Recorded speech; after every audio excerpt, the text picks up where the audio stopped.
Joe Rogan Podcast. Check it out. The Joe Rogan Experience. Train by day, Joe Rogan Podcast by night, all day. So we were just looking at a song in the security cameras in the fucking gym with his stupid haircut. What is he doing? He Our looks friend so crazy. Hassan, hilarious dude. One of the best. One of the best. Fantastic. Yeah. And getting better, man. All the time. He's a guy who's always working. Nobody writes more new stuff.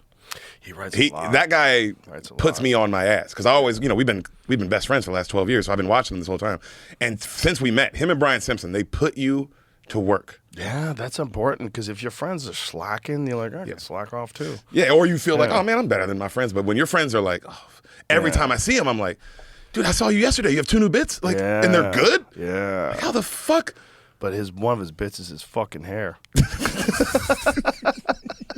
It's Hinchcliffe's fault. Hinchcliffe fucking keeps encouraging, like, keep it going, keep it going. He does encourage it. And I told you, he's getting mad pussy with the hair. Shh, don't say that. Oh, he's It's single. gonna fuck up his pussy. No, you're right. I heard Deric say you're getting mad pissy. Really? I thought we were having a wonderful. There's nothing funnier than when your friends pull you aside to complain about a girl that's like putting the cuffs on them. It's the best. Why don't you do this? Why did you? I heard the haircut. Why don't you cut your hair better so you don't get mad pussy? You take comedy serious. You don't take me serious. Look at him. Look at his hair. God. He's the man. Look how smooth he looks, though. He looks dressed Does look nice. Smooth. He's headlining La Jolla this weekend with you, right? Yeah. We're doing next week, next Thursday. Oh, next week. Next Thursday, yeah. Going back. And then we're doing the Belly Room, too. Headline the Belly Room the next night. Nice. Fucking La Jolla is one of the best rooms in the world. Yeah. That La Jolla room is fire. If you get it crushing in there, Oh, it's a popping. box. It's a literal box. It's Yeah. a kill box. And he's cheating with his hair. He's cheating. He's cheating. I won't say the jokes, but these hair jokes are just too good. Well, people lose their They lose their mind. It's unfortunate because they think he looks way better with his head shaved. He's a good-looking guy. He's a good-looking and guy. since you got him in the gym, his chest is filled out, his back straighter. I love when I come here and you two guys are in the gym and you're by yourselves. No one's after it. pushing you. I love it. I love it. The only thing, because we do every single thing that we did back when we were working out, but other than some days that we look at that cold punch, we're like, Joe, you're a fucking psycho. Get the fuck out of here, dude. Not getting in cold water for you today, dude. I'm down to work out tomorrow if you guys want to do it. Of course. All right, let's do it. Hell yeah, we'll get a good old school one in. Yeah, we'll get an old school one. I'll get in the cold punch. If we're all doing it, I need we all to be doing it. So my friend Sean, who trained Alex Jones, is now training Shane. He's going to start training Shane. I heard about it. He puts him through gauntlets. I told Shane, I said, don't let him kill you. Don't let him kill you. Make sure you back him off a little in the beginning. These fucking psychopaths. Yeah. I remember when Hassan did it with him the first time, Sean, he got him to do it. I was out of town with Schultz, and Hassan called me and goes, bro, I threw up twice. And I go, at the end? He goes, no, at the beginning. I was like, bro, get the fuck out of here. You got to build up to that kind of stuff. That's the thing. Like, Sean's in great shape. And if you're used to like coaching Navy SEALs and you're like, come on, pussy, we gotta go, like carry the fucking log. Yeah. Who's gonna carry the boats? That's one thing. But when you're a guy like Shane and you're on a workout on again, off again, on again, off again, like you can't hurt the guy. Like you gotta like start slow. Yeah. Like when we started working out, what we do? Start slow. Real slow. I mean, you were teaching us how to use the kettlebells, let alone going super hard at it. Whereas now, me and Hassan have upped our weight because now we've done it so many, like the tomorrow's rhythm of gonna be kettlebells. fun. Oh, Tomorrow's dude, I'm gonna be excited for fun. tomorrow. Yeah. But I was gonna tell you this about Hassan's hair. That's back to it. We're seeing him on the security camera. Go, what the fuck are you doing? I literally, bro? I was like, he looks like a fucking psycho. I can't believe it. And people love it. They love it. I'll never forget this. One night I'm working the back door of the Comedy Store, and this is when Theo Von had just he went from a guy we all knew to he's now Theo Von. And I'm sitting back there, and he pulled in, and we're just kind of hanging at the back door, and he goes, Deric, let me tell you something, man. He goes, I was getting $2,000 a weekend before this hair. Since this mullet, I get about $40K a weekend. And walked off. And I was like, man, what the Whoa, am I supposed to get him? Yeah, I literally was like, I don't know what I'm supposed to do. You know what, though? It's true, but it's not true. So it's true that when the haircut came, he got more money on the weekend. But it's also like the haircut freed him to be Theo Von. I agree. Do you remember when I remember very clearly the first time I ever saw Theo. And he was doing a bit about being on, not even a bit. He was telling a story, a true story about when he was young. His father was really old. Like his father had him when he was like 70. Yes. Yeah, something crazy. And he said he remembers being on acid, lying next to his father, and realizes his father's just dying. You know what I mean? That's like, fucked have you ever been around someone who's like Really 100 years old? Oh, yeah. They feel like there's no life force in them. Yeah. Like and they're the almost life trapped force in their is slipping mind. away. Yeah. Yeah. Yeah. And he's on acid, lying next to him. I was like, whoa, this guy's weird. Like, what a weird set. And Yeah. then, he was talking about all kinds of other stuff too, but it was really fun, but it was interesting, And then I remember seeing him about a year and a half later, and I couldn't fucking breathe. I was just crying laughing. My cousin got bit by a gay guy, so we'll see. I was just like, what the fuck are you saying? What the fuck are you saying? And it was the timing and the just the material was like all over the place this weird way. I love a guy like that. Yeah. I agree. You're right. It wasn't, the mullet might have just been the little touch, but he was already Sometimes your favorite you to need watch. something like that to make you feel different, like some dudes I think like dressing nice on stage because they feel different. Or Bert likes to take his shirt off because he feels different. Bert could do the same set with a tuxedo on. It would be the same murder. fun. Yeah, it would be the same fun. It just makes him feel free to let that fucking gut hang out and show everybody he's willing to drink himself to death for you. Like he's a fucking gladiator, dude. But they love it. But I do get that feeling of like being free on stage and truly, because that does separate yourself too. Of like, oh, this is how I am. Yeah, you got to learn how to do that some way, right? And some people it's alcohol, and some people it's the way they dress, and some people it's weed, and some people it's they have to run, they have to jog before they do a set. Like, Yeah. I remember seeing Eleanor, she would do dips. You'll catch her in the back of the hall, and she's just cranking out dips. And then she goes up, but then you see when she's up, it's like, oh, that energy had to just, it was just coming out of her. Yeah, it's coming out of you. Also, you want to get your heart rate up a little bit so your body is like, and your mind is like things are flowing really good. You don't want to be like sleepy and then go on stage, right? No. That's the worst thing in the world. Or a full meal. Yeah. And go on stage. You want to be up a little. I heard Bill Burr say something, but he's just one of the greatest to ever do it. But it always made me go, damn, because I always felt that way. Of like, no, I wouldn't eat before a meal. I'm eating before a show. I wouldn't eat. And then I heard him say once, he was like, oh, I used to not eat before shows. And then I got older, and I'd fucking have a Thanksgiving dinner before a show and go up and talk the whole set about how I had a Thanksgiving dinner and how fucking fat I am and how gross we all are in America. And it was just like that freedom of like, wow, he really doesn't give a fuck, this guy. Bill is also amazing at being Bill. Like, he has his opinions, what he thinks is stupid about something, and he's just like locked in. Yeah. You know what I mean? Like, there's no, like some comics, like you'll see one of their hours and it's kind of like one kind of energy, and then the other hour it's like kind of a different kind of energy. Well, Bill Burr is Bill Burr. I'm Bill Burr. I'm Bill Burr. Point. He knows how to be Bill Burr. He's professionally Bill Burr. That's a what I mean? great Like, point. A lot of people couldn't even do his material. It would just wouldn't work. No, and it would sound like Horrible. hateful. Yeah, Yeah. like this guy fucking hates the world, dude. But that's just the magic of becoming, you, right? Like there's a few, like Attell is the absolute best at it. Yeah. Attell has a timing and a presence, and then the material, the way it's written, like a lot of it on paper, you'd be like, what is this? I don't understand how this would be funny. But you see him do it in real life, you're like, oh my God, you're just crying. Yeah, and when the crowd is more ruckus, he's better. He's in on the corniness of some of the stuff too, which makes it even more fun. It's like there's many layers to it. And, some of it is just brilliant observations on things. Some of them is completely ridiculous. It's just all, but it's woven into Dave Attell. And he'll pull out a fucking recorder. Yeah. He starts playing the flute. It's crazy. Bro, when we saw him live, I was so fucking impressed. At the Mothership, yeah. I was I remember so that. impressed. I was like, that is so good. Who's another one like that? Colin Quinn. When he was here. Bro, you see him live, you're like, wow, that was so good. Just so fun. You forget how good he is. Yeah, and then you're learning shit. You're like, I didn't know this. Yeah, he's like a history wizard. I remember we did Tough Crowd once, and Colin used to do stand-up to the crowd before the show would start, before we'd sit down and do Tough Crowd. He was doing the warm-up for his own show. Yeah, he was doing the warm-up for his own show. This one time. I don't know if he did it all the time, but he was murdering. And I was watching this, I was like, people don't know how good he is. Like, this is crazy. Because, like, there's some guys, they'll warm up for their show, and it's like a monologue. They're doing a few jokes. It's like, it's okay, but I'm not in it. I'm not really feeling it. With him, it was like I was at a club.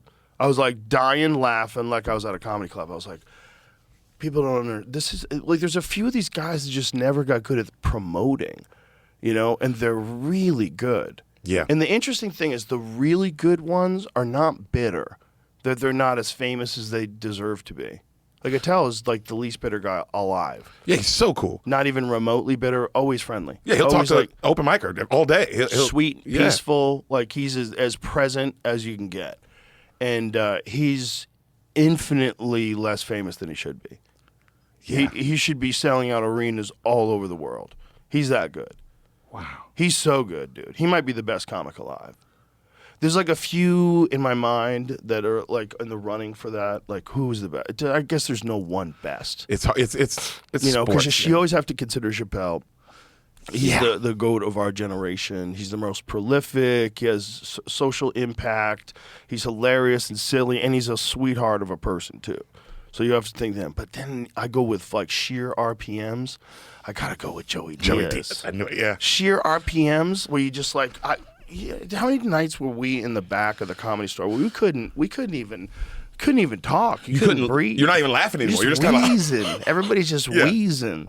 Him making wheezing noises and slapping things. Man, I remember back that era, seeing him and how people feel about him now, whatever. But at that time, man, when Chris D'Elia was on stage in that main room some nights, it was mind blowing. The RPMs, just the amount of laughter and how fast would be like, what the fuck? Yeah, he could kill.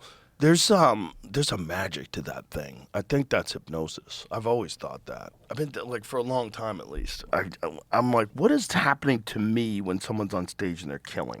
Like when Shane's on fire.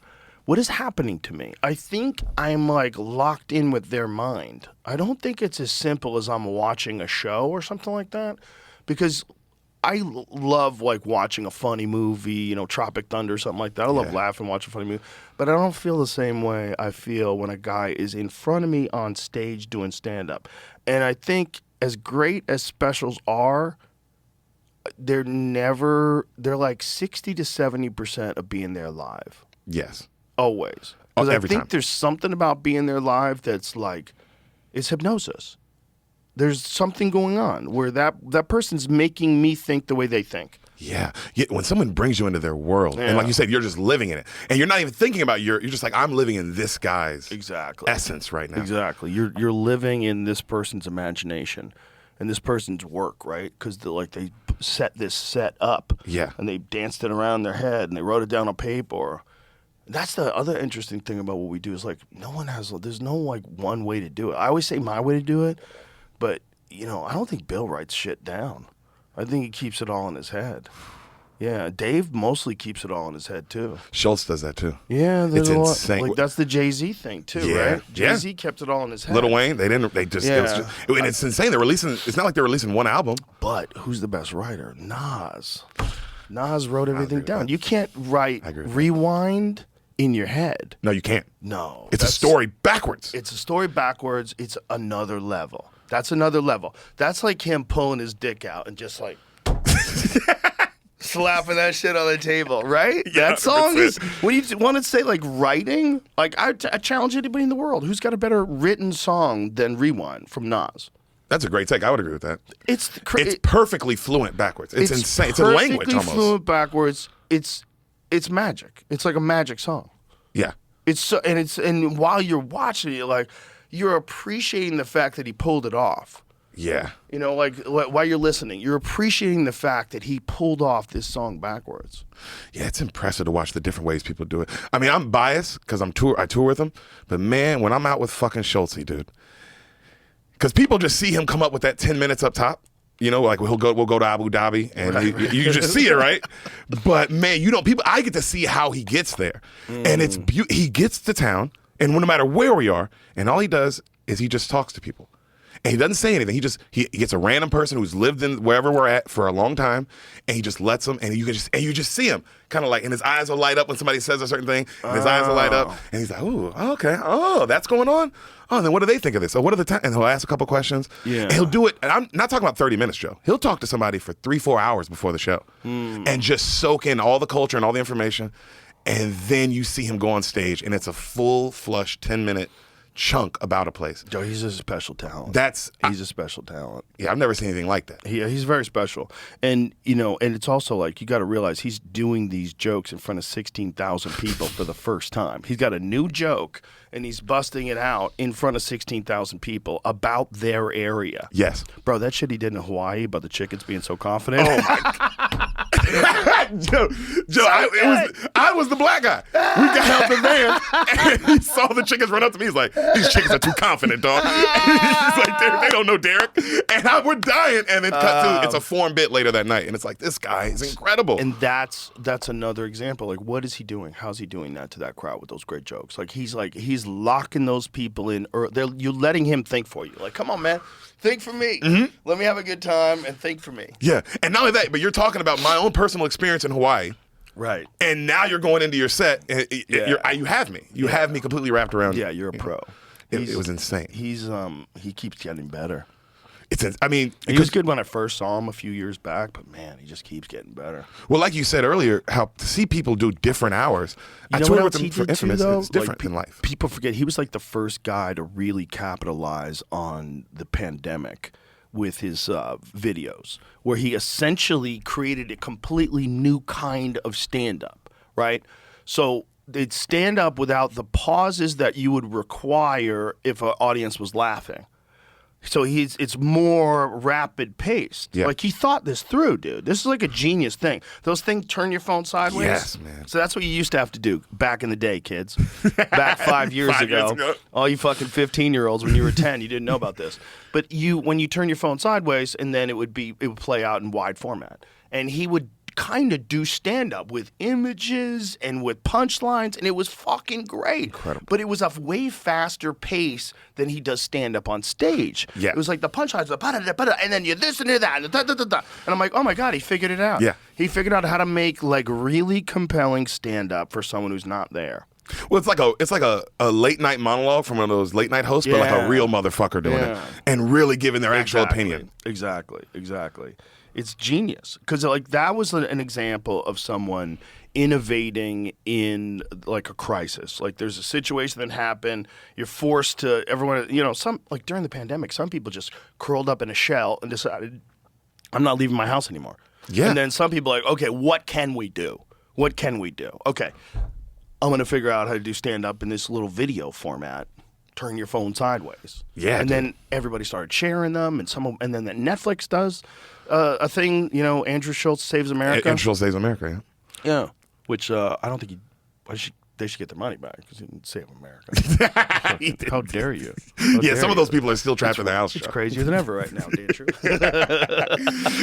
But yeah, he did. I mean, even with clips, Genius. it's him. I give him that credit of like. He does it all the time, and he also, because his stuff is local, and a lot of it, like these opening bits that he comes up with, are you kind of have to get them out now. Yeah. Right. So he can just release them on like the fucking when we did the P Diddy thing when he went to LA. And that's just at P Diddy's house. Brother, he wrote that shit 10 minutes before he walked up into the forum. 20,000 people. 20,000 people. He wrote it 10 minutes. And it was me and Mark Agnon are sitting there like, holy fuck. How did he come up with this? We were just hanging with him. That's so funny. He's in the groove, AG1 has been a longtime partner of the show, and I'm excited to share a great offer they have going on right now. You can get a free month supply of AG1's omega-3 supplement and a free bottle of D3K2 with your first subscription order. The omega-3 soft gel supplement complements AG1, making it easy to get the fatty acids you need, while the D3K2 liquid drops can help provide 2 essential vitamins. They're made with high-quality ingredients following the latest scientific research. And together with AG1, they work to give you the nutrients and minerals you might be missing from your diet. If you haven't tried AG1 yet, they're bundling it with their omega-3 and vitamin D3K2 products for free, so it couldn't be a better time to start. Subscribe today and get a 1-month supply of AG omega-3 and a bottle of vitamin D3K2 with your first AG1 order. You'll also get their welcome kit with everything you need to get started on your AG1 journey. So make sure you check out drinkag1.com/Joe Rogan to claim this special offer. That's drinkag1.com/Joe Rogan. It's sort of like when you have a muscle to do something and you do that thing all the time, then you just get better and better and better at doing that thing, and then you get in the groove. Like we were talking about, like Attell, like Theo, like when someone gets in the groove of who they are, you know, like Tony is on Kill Tony. Perfect example. That's unreal. He's locked in. He's in the groove. He's been doing it so long. He knows when to dance and when to pause.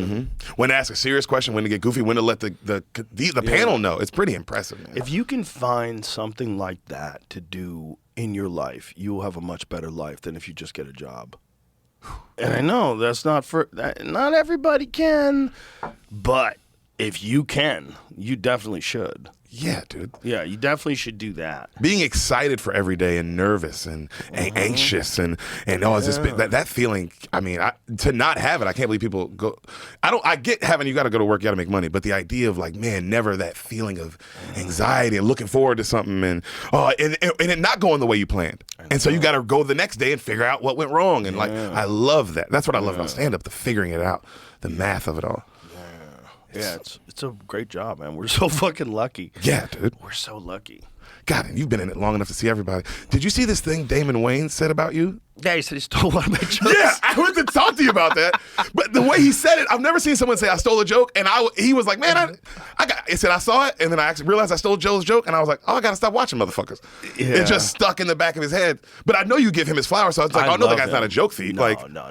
That happens, man. Sometimes you think you came up with it, but somebody else did, and you heard it, and you forgot. That can definitely, especially if it's a subject that you never cover, and time has passed, and then the subject comes up, like something comes up, and you like, and almost like Dave Attell's the best at that. He'll call you up because you have to check sometimes. Like, hey, have you heard this? You know, like you have he's the best at that. Dave does that all the time. Like you got to check every now and then. Like this one seems too easy. Because the memory is weird. You know, memory's weird. You ever go back to like your old neighborhood where you grew up and you're like, this house is way smaller than I thought it was. It was a mansion. It's all different. Yeah. The driveway's different. Everything's different. Looks weird. You know, your memory's shitty. It's good. I mean, it keeps you from fucking picking up the wrong spider. But you know what I mean? It's not a photographic representation of reality. And that's a problem. And you guys have been doing stand-up 20 years. How many bits have you seen? Just seen too many bits. Yeah. So you can, and then, you know, there's parallel thinking. There's a lot. But you know when someone's a thief, and Damon's not a thief. I always said that Damon, he might be one of the most underappreciated comics ever. Because, like, when he was in his prime, you got to realize he was like, you know, if you're looking at today, he was like Chappelle. He was like in that same level of recognition as being like one of the best guys alive. But then they got him with those TV shows, man. And movies. He wanted to be a movie star. Last Boy Scout. He was going to be a movie star. He did that big Bruce Willis movie. And it was a good movie. Yeah. And then it looked like he was going to be a movie star after that. I mean, he had some great, like Blank Man, where he's a retarded superhero. God, that was so ridiculous. Try doing that today. You couldn't do that. Bro, so when good. When he used to do Handyman on In Living Color. Oh, my God. They might be one of the greatest families. The Wayans family. For sure. Who's number two? They're number one. They might be 1 and 2, Joe. I don't know who. Like, what other families are there that are like big show, not in comedy? What other families? Am I missing something? Am I forgetting somebody? I mean, I know In Living Color was so it's big. Like them and then the Sklar brothers. Like, there's no other families. Yeah, family. There's nobody in the hunt. In Living Color is so big, Joe. Did you know this? That the reason we have the Super Bowl halftime show is because of In Living Color. That's crazy.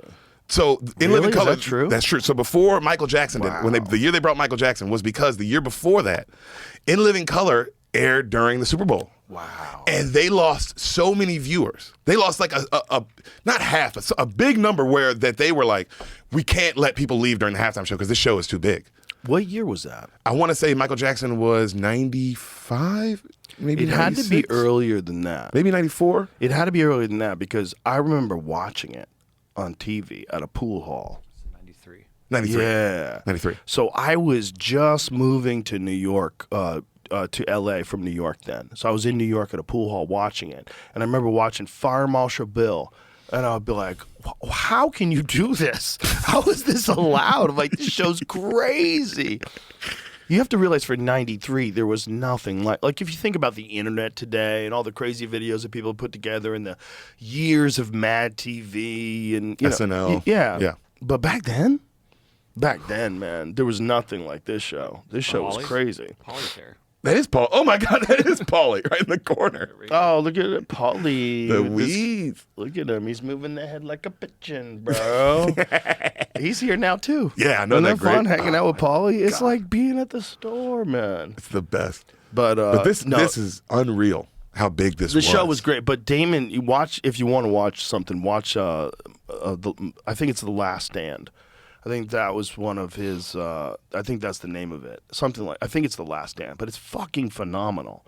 And it's so good, but it's also like so good if you go back to that time. Because comedy, like everything else, has evolved with all the scrutiny on it and all the different high-level people that are doing it. Like there's the comedy right now, I think, is at like the highest level that I've ever seen. There's so many really great comedians. I think in the 1980s, like if you go back, you had Kennison, you had Eddie Murphy, you had Richard Pryor, you had George Carlin, you had a bunch of really good guys, Jerry Seinfeld. But that many after that, wasn't as thick. Yeah. As thick with assassins. So I think like right now, there's so many assassins out there. There's more arena acts out there right now than has ever been in the history of comedy. Yeah. You got to realize arena acts started with Dice Clay. So Dice Clay starts off he becomes an arena act in like 87-ish. Late 80s is when Yeah. arena act comedy started. Mm-hmm. Before that, and nobody was doing it but Dice. Dice was the only arena act. Wow. Yeah, and then arena act number 2, Dane Cook. And that's how many years later? Many. Because this is like Dane Cook becomes an arena act in like the 2000s. Wow. Yeah. So then there's Dane Cook. Dane Cook starts selling on arenas. I was like, what is happening? What is happening? And then all of a sudden, the internet happens and social media happens. And a lot of comics, like we were talking about, like Dave Attell and Colin Quinn. Like Dave Attell is one of the best to ever do it. And if there's ever a club where he's not sold out the moment it's on stage, that's a travesty. It doesn't make any sense. It doesn't make sense. But they didn't connect to the internet the same way. And because the notoriety is not commensurate to the talent. Whereas like with Schultz, the notoriety and the talent are perfectly balanced. It's the same level. So everybody knows how good he is and everybody knows who he is. It's like it's locked in where it's like Dave Attell is this. But like the notoriety is like us talking about him only. Word of mouth only. His Like a social secret. media is hot garbage. He's got a flip phone. He's got a flip phone. And he texts you with a doot, doot, doot, doot. He's got to press 4 times to get an R or whatever the fuck it is. It's so stupid. It's so That's crazy. stupid. He does it like that. It's crazy he does it like that. Like, why do you do it like that? Because he could be on the internet more. I remember when he had that show, Insomniac. That's when I first saw him. Let me throw this at you because I've been trying to stay off social media more and more every day, like a little less every day. And the more I do it, the better I feel. It's like not being poisoned. It really is. It's like getting away from a poison that you didn't know was a poison, like some Forever plastics in your Starbucks cup or something. Yeah. I quit those Starbucks cups, and all of a sudden, you know what I mean? It's like something like that. Like I quit drinking tap water, and all of a sudden I can think better. Steve Martin sold Oh, that's right. 45,000 tickets in '78. Oh my God, that's right. I don't know if anybody else before that. I forgot forget about Steve him. Martin. But I forgot about Steve Martin for two reasons. One, because Steve Martin was a little different. He was doing stand-up, but it was a lot of songs, and it was, you know what I mean? He was great, by the way. Like, Let's Get Small is phenomenal. But I think he got to a point where comedy became too easy because and so he didn't know what was funny anymore because everybody loved him so much, and he stopped doing stand-up, which is really weird. Wow. Probably didn't have good friends. Yeah, If he had good friends, we would have grabbed him like we grabbed Ron White. like, Remember when Ron White was trying to retire. quit? Yeah, like, what are you talking about? I'm going to retire. Like, what the fuck are you talking about? Why would you do that? Yeah. Why would you do that? Isn't comedy fun? Yeah. He's like, yeah, it is. So keep doing fun things. Like, what the fuck is wrong with you? Like, I can't believe I have to give them this advice. I'm like, you're Ron White. How are you thinking about how much fun are you having when you're killing up there? But I think that was the drinking thing too, man. Yeah, he's sober now. Yeah, it was drinking, and it was also he needed a tribe, and he had the tribe a little bit when he was in California, but he was always on the road a lot, and he just decided that being in the center of the country was better. So he was like patient zero of the Austin Revolution. Yeah. Like a lot of people think it was me, but it was really Ron, because I came here knowing that Ron was here. I was like, at the very least, Ron's here. It's two of us. I'm like, I'm not living like this in California. You're not doing this to me. I know what you're doing. I was like, the fucking caged animal in me is like, I'm getting out. This is gonna go sideways. I'm not gonna be a part of this. Yeah. Fuck you. I'm like, okay, at least Ron's there. I was like, my life is gonna be worse than it ever was before. My life is gonna be, all my friends are gone. They're not here. I'm in the middle of the country. Maybe I'll see them every now and then. Maybe I'll have to book shows to see them. But at least Ron's here. That's what I decided. Patient zero. Yeah, he was patient zero. So, And now he hangs out every night. And we get Ron every night. Oh, he's lovely. He's lovely. He's lovely. We were hanging one time. This is my favorite Ron story. And it's just me, you, and Ron in the green room. And you gifted him a really nice Rolex. And you guys were having a sweet moment. And I couldn't believe I was there to see it. I was like, damn, this is really cool. And you gifted it to him, and y'all were having a conversation. I'm like, wow. And he takes off his Rolex, and he tosses it to me. He goes, there you go, Deric. And I go, holy shit, Ron, for real? And he says, fuck no, bro. Give me my Rolex. Give me my Rolex back, you idiot. And then you go, that's the most fucked up shit I've ever seen, Ron. I forgot about that until right now. It was most evil. So evil. you literally were like, Ron, why would you do that? Well, I thought everybody's just giving out Rolexes up in this I bitch. just thought that was going to be a great moment. And my face was like, that's hilarious. But he's the man, dude. I can't believe I'm friends with him because I've been a fan since I was a kid. I feel that same way. Yeah, I feel that way about a lot of guys. Like, I can't believe I'm friends with you. It's nice. It's not, but that's good, right? You never stop being both a fan and a person who does it. Yeah. I try to separate it.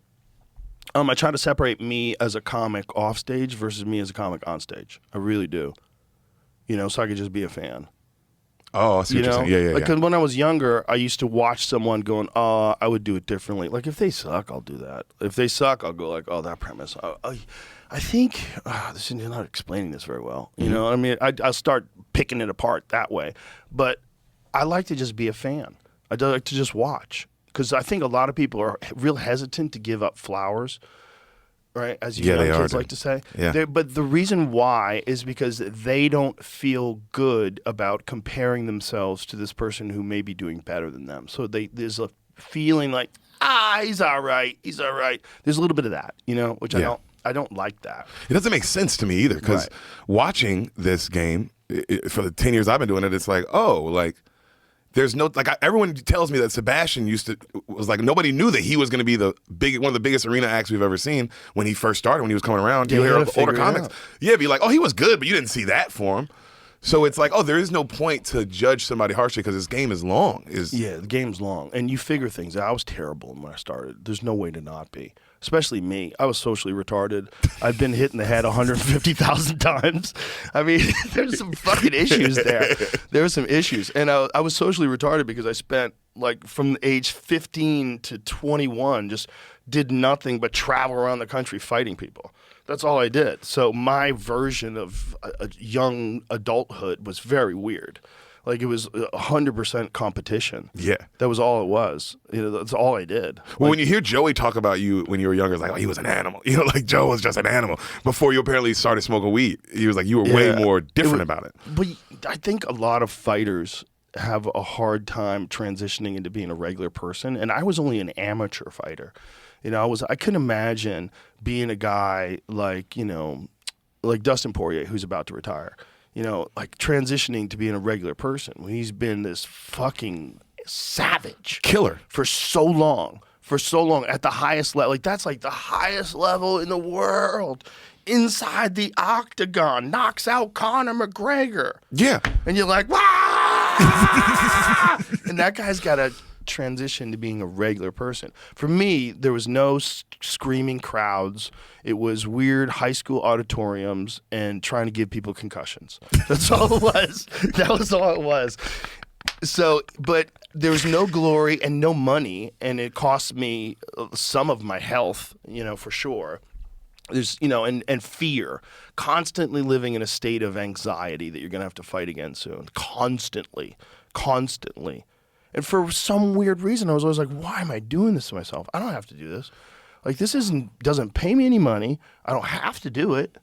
Why do I keep signing up to do this? The NBA 82 game grind is done, and now the real fun begins. The NBA playoffs are here, and it's time for all the high stakes drama, clutch moments, and jaw dropping plays. I can't wait. If you're looking to make the playoffs even more exciting, DraftKings Sportsbook has you covered as an official sports betting partner of the NBA.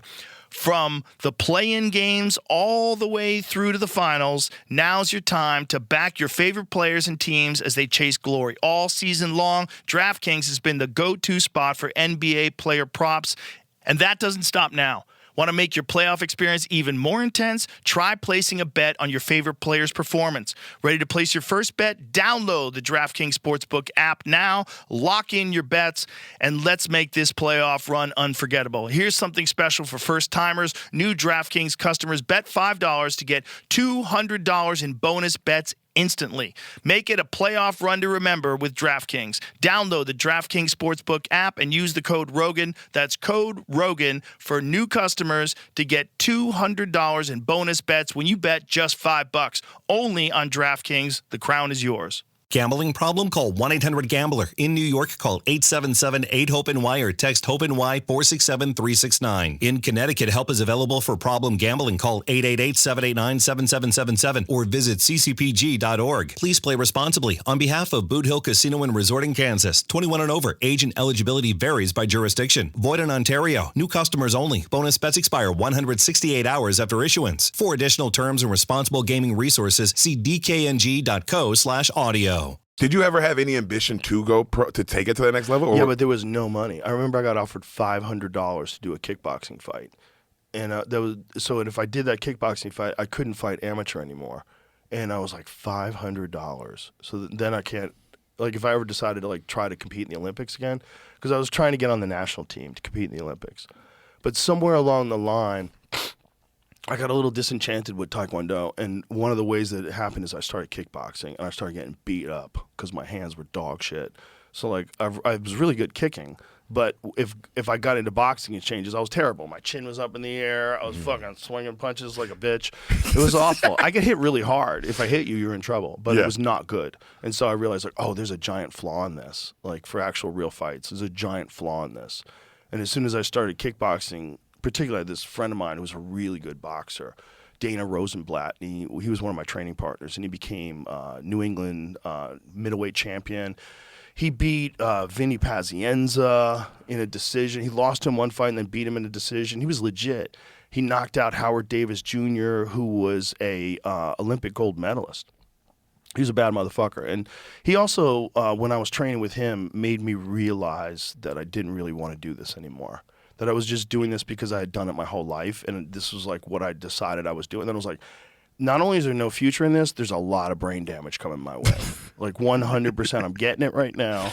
And, just sparring with Dana, me and him sparring, I don't know how many times we sparred, but we would beat the fuck out of each other, dude. Damn, really? Oh, it was horrible. Yeah, I'd go home with headaches. And if we were in boxing range, he was tuning me up. So I was always trying to stay on the outside because his hands were way better than mine. But we cracked each other. Oh, You and Dana White would fight? No. My friend Dana Rosen. Okay, I was like, no. I heard Dana and I was like, wait a minute. But if me and Dana were friends, we would do that too. Yeah. Like I sparred with a lot of my friends. We beat the shit out of each other. It was horrible, but that's what you have to do. You know what the beautiful thing about jiu-jitsu is above kickboxing is you don't have this kind of animosity with your sparring partners. Because like if you're in a good gym, in kickboxing, you're always hurting each other. And he's like, even if you love a guy and you spar with him, you're always hurting each other. So you always have this thing where you're like, fuck that dude. That dude gave me a fucking headache. You know what I mean? You think about getting him back. Like you think about it, he cracked you with a left hook. You're like, I am going to get him back. I can't wait to get him back. Whereas with jiu-jitsu, you can't wait to tap somebody, but you're not hurting each other. You know, if you get hurt, it's an accident. The injuries in jiu-jitsu are usually either strain related or, you didn't tap. Right? It's either you strained to get out of something, or you pulled yourself the wrong way, or you didn't tap. But in kickboxing, like your legs are getting fucked up every day. Wham, wham, no matter what. And those pads, they help a little. Damn, and they're huge, Joe, those pads. When they look like it, when I watch they people help with a them. little. Yeah, if somebody kicks you, like if Israel Adesanya kicks you with one of those pads on, that shit, you can't believe the kind of agony that's involved in that way to make a living. So I was only doing it because I didn't know what to do. I was still but I wasn't the same person that I used to be. I was at one point in time, I was just a mad dog. And then I realized, like, I'm going to get really hurt, and there's no future in this, Wow. Were you already 1 foot in, 1 foot out, or did you just stop? 2 feet in, but you were like, I'm done. You know what it was, really? I had one fight. When I fought in the Nationals in Anaheim. And I beat the first guy, so I got into the second round. And the second guy was I think he was from Illinois. I don't remember. But he was like super aggressive. And I hit him with the hardest wheel kick I've ever thrown in my life. It was perfect. He charged in with like a left switch kick. So he was like, did a hopping roundhouse kick off the left side, and I recognized it right away. There was a pattern. He was making this pattern when he was moving. He would do this thing, and then he would always do this. He would do this thing, and then he would always do this. So I saw that pattern, and I said, here it comes. And so he went with this hopping roundhouse kick. I countered with this wheel kick, and I hit him so hard that my heel was sore for days. I was limping for days because the way my heel bounced off his face. And he face planted, snoring. Like they snore when they go out. Have you ever seen anybody get knocked out? Oh, yeah. On the internet, of course you have. Well, I'd seen it a few times in the gym. It's spooky. It's spooky. And so my thing, what I would always do when I knock somebody out is walk away like it was nothing. Like that's what I always do. Like that's what I do. Yeah. I didn't celebrate. I just would turn my head and walk away. And I was talking to my friend Junksik, who was he was U.S. national champion. He was a training partner of mine. He was sitting in the seat, and I said, I'll never forget this. I'm like, is he moving? He's like, he hasn't gotten up. And so then they get him an ambulance. And so they put this kid on a stretcher, and they have him sitting out there for 30 minutes, and he's just on the stretcher for 30 minutes, and then they bring him in the ambulance, and they take him to the hospital. And I'm like, yo. When he said he wasn't moving yet, did you feel like? Yeah, he could be dead. So this is what scared me. So I had this trainer, this instructor, who's like one of the best Taekwondo instructors in the world. And I say to him, well, he said to me, he goes, I heard you had a really good knockout at the Nationals.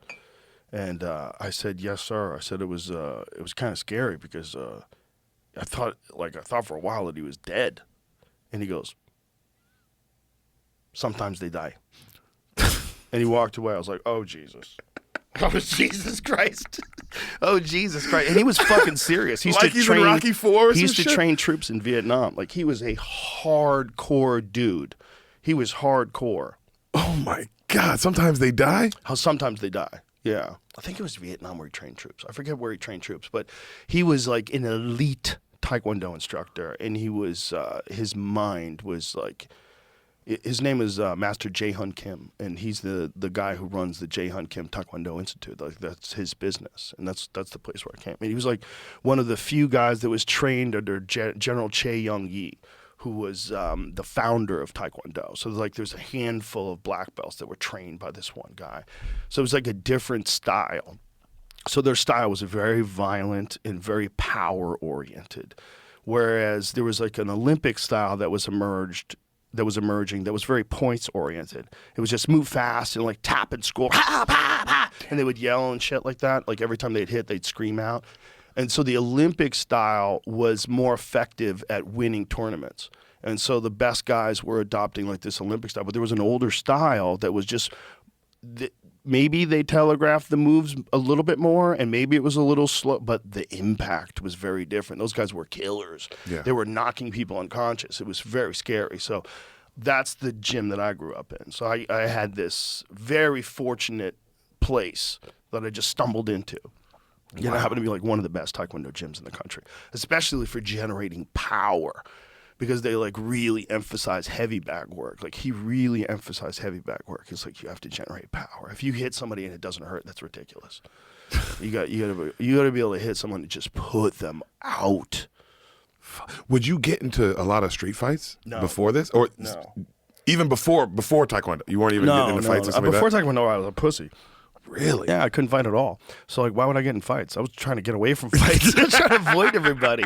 I was terrified. Wow. And so I just got tired of being fucked with because I was a pussy.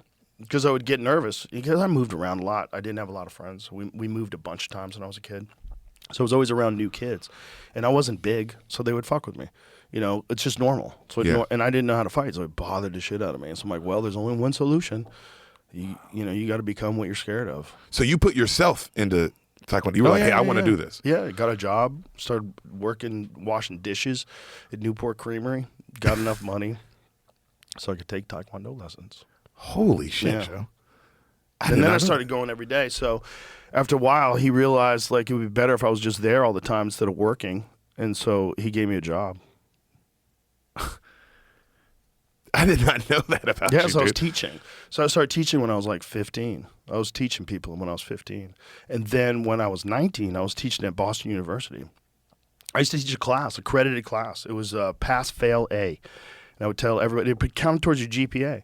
So I'd say, if you come here, you get an A. That's all you have to do. Just try. You're going to get an A. And it counts towards your GPA. And I just tell them that at the beginning of the class. I go, if you can't come, if you can't make it, just call me and tell me that you can't make it, but I want you to come. I want you to come every time you can. And if you do that, I'm going to get you better. And we're all going to learn something. I'm going to really get into this. So I was really good at teaching. I was really, really into That's how teaching. you were in there. In the gym when we work out, Yeah. you had that same energy. So it's like, oh, that came from a place. Yeah, well, that's what I was doing for a living. So from 15 to 19, I was just teaching. So what my instructor allowed me to do, I guess I was training after about 6 months or so. He said, look, you could train here for free. All you have to do is teach private lessons. And I was like, great. So I would teach people, the new people. I would teach them how to bow. I'd teach them how to tie their gi on. I would teach them how to stand. I would teach them different techniques. And I would go through them and get them so they're ready to join into group classes. Because you couldn't just go into group classes. You wouldn't know what you're doing. Yeah. Like that front kick. You're like, ooh, looking around. Someone's got to teach you how to do it. So it was always like a big deal to let like one of your little birds loose into the main class. Like you teach them, get their front kick going, get the side kick going. They go through a series of private lessons. I tell them to practice on their own, using the mirror, give them a bunch of like things to think about as they break down the movements. And you just literally, I've seen you do it in there. That is what the Yeah. mothership is. It's really just a fucking dojo to get better. Yeah. And everything is about everyone pushing each other to get better and like learning together. Yeah. It's like, oh my gosh, you've been on this teacher shit. Well, that's also what my instructor explained to me when I was really young, too. Like, I say this all the time, and I even said it on the podcast yesterday. Martial arts are a vehicle for developing your human potential. That's what it is. It's just you're using martial arts as a way to get better at life.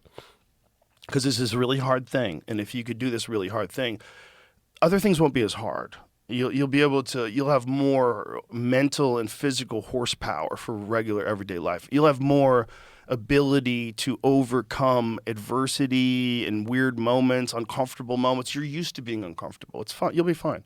It's different. Wow. Yeah. See, I came up. I played football, college football. Like I was a football player my whole life, and that was That was another one for brain that's. damage. How's your head? How's your head, dog? I'm addicted to training porn. There's some problems. So I got some problems. I got some demons, dude. But I agree. But the idea of like, because that's so yourself. You're dealing with fighting. You're dealing with yourself. You're always yourself. Whereas I came. My whole thing was team. You get to lean on people. You're leaning on each other, and that's what's making you better. Is how do we play the best as a group? Right. You know. Well, that's great too, and I think that's probably more beneficial to society. Is learning how to play in a team. My problem was like, when I I was a bad motherfucker, bro, look at dude. you, handsome all thin. Look at you, so handsome. You look good. You look like a fucking model, dog. Oh, look dude. at you. I went to that's one of the top high school football Bro, we gotta schools in get the you country. back to looking like that. You could look like that again. I know. You just gotta lay off the carbs. They're so good. Oh, they're so good, dude. Come on. Hot They're Cheetos so and pasta. good. Oh, They're my so God. good. And then just because you stopped, you told me the other day you haven't been drinking again. You stopped it's drinking, been, right? Yeah, it's been more than a month now. Yeah, a month and some weeks. You walked in and you were like, 3 weeks off, boys. And I was like, Jesus, fuck, dude. This guy's an animal. I had all this fucking side fat and belly fat that just went away. But most importantly, I just feel better. Like I never have days where I'm recovering from being drunk. Like I sound like shit now because I have allergies, which is hilarious because I always made fun of people. I was like, they're like, yeah, in 3 to 5 years you'll get allergies. I'm like, shut up, pussy. Like, I'm not getting these fucking bitch ass allergies you guys get. Now here I am. Yeah, so you wiping your Yeah, eyes. it's so annoying. It's so annoying for everybody to be right. Oh, yeah. My wife gets me on that honey, natural. If you get honey from a local honey, it gets rid of your allergies. I've heard that too, but the lady that we had in here that was a beekeeper says it's bullshit. Fuck. Yeah. Not only that, she said most honey that not most. She said a lot of honey that you buy in the store is not really honey. Yeah, they fuck you. They put like corn syrup and some fucking this and that, and yeah, they have fake honey. Fuck, man. Isn't that crazy? Is anything real? Isn't that crazy? Why would they do that? China. They're getting us. They're like, these dummies, they're not going to check. They're not going to check.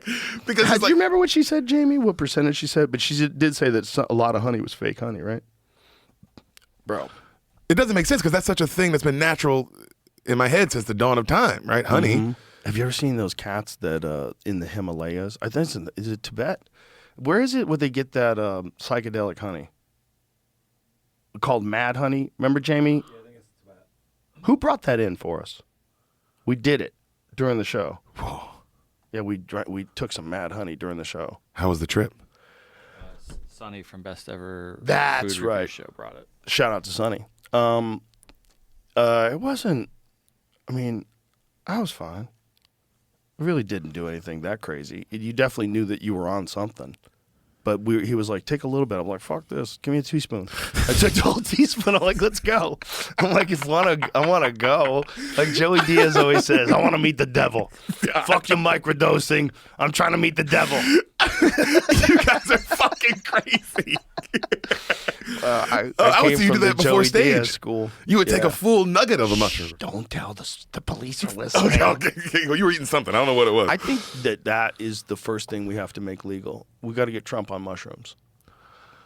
Just get him to have a little microdose. He'd be like, I'm really killing the game. You are killing the game, sir. My wife is Aren't these hot. mushrooms great? Yeah.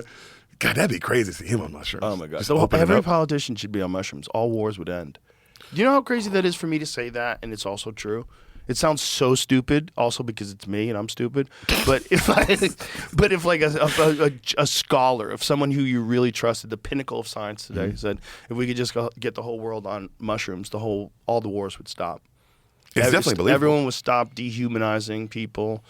Everyone would stop treating people like others. Everyone would realize, like, oh wow, we're really all connected in some bizarre way that's difficult to interface with sometimes, but we're all connected. We get selfish. We think about ourselves only, but if we cannot, that's like one of the beautiful things about camaraderie and community. If you cannot, then you all sort of like lock in. You realize like we're all experiencing this thing together. We're all like one thing that's separated by biology. But our soul, our spirit, our whatever it is that is us inside of our meat bag, Yeah. is a soul, and it's connected to all the other souls in some strange way. And if you can figure out, it's almost like you're listening to it's almost like there's jackhammers going off around you, but you hear a really good song in the distance. Like, God, I can almost hear that song. It's almost beautiful. You know? Yeah. Like, you ever been at a restaurant and everybody's talking, but there's just some jam is playing on the radio, and you're like, God, I can almost hear that song. Yeah, just some Marvin Gaye seeping through. That's what it's like. Yeah, I think there's different strategies that people use to try to get there, and I think God is one of them. Like, even the concept of God, I think what you're trying to do is to get to that place where you recognize, like, through strategies of, like, tactics of following commandments and having a mindset and giving all your faith to Jesus and all your faith to, like, just by act of doing that, what you're doing is you're trying to get closer and closer to whatever the fuck that beautiful, beautiful song is that's playing amongst all the noise, because you know it's there. It's just like you hear down, down, down, down, down, down, down. You're like, oh man. Yeah. No, I remember, I don't know who this comic said this, but it was great. I always talk with this joke, but he said how people think they're Americans or Chinese or whatever, but we're all on this planet. Like, just zoom out. Yeah. Whatever you think you are, just zoom out a little bit. It's a trap. It's just like the trap. Republican-Democrat trap. It's just like the Texas-California trap. Shut up. We're all just people. We're all people. And that's one of the beautiful things about traveling. You meet friends in Scotland. You meet friends in Ireland. You meet friends in Australia. Like, people are just people, man. We're just all people.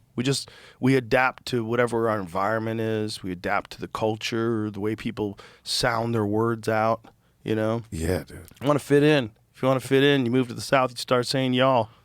You know? You said y'all yet? Oh, I say y'all. When did you start? But I'm from Memphis, Tennessee. Oh, that's right. I'm a little Southern boy. So you'd always had, you've always had a y'all pass. yeah, I've been a y'all. Yeah. I've been a y'all. I was born in New Jersey, and I'm mostly Italian. For me, y'all is a stretch. I don't want to be disingenuous. Does it ever come out of you? No. Never? For funsies. Yeah, but it never accidentally comes out. Like, y'all gonna go? You know, I'm 57. Yeah. I say you. Are you guys? It's like, what are we doing?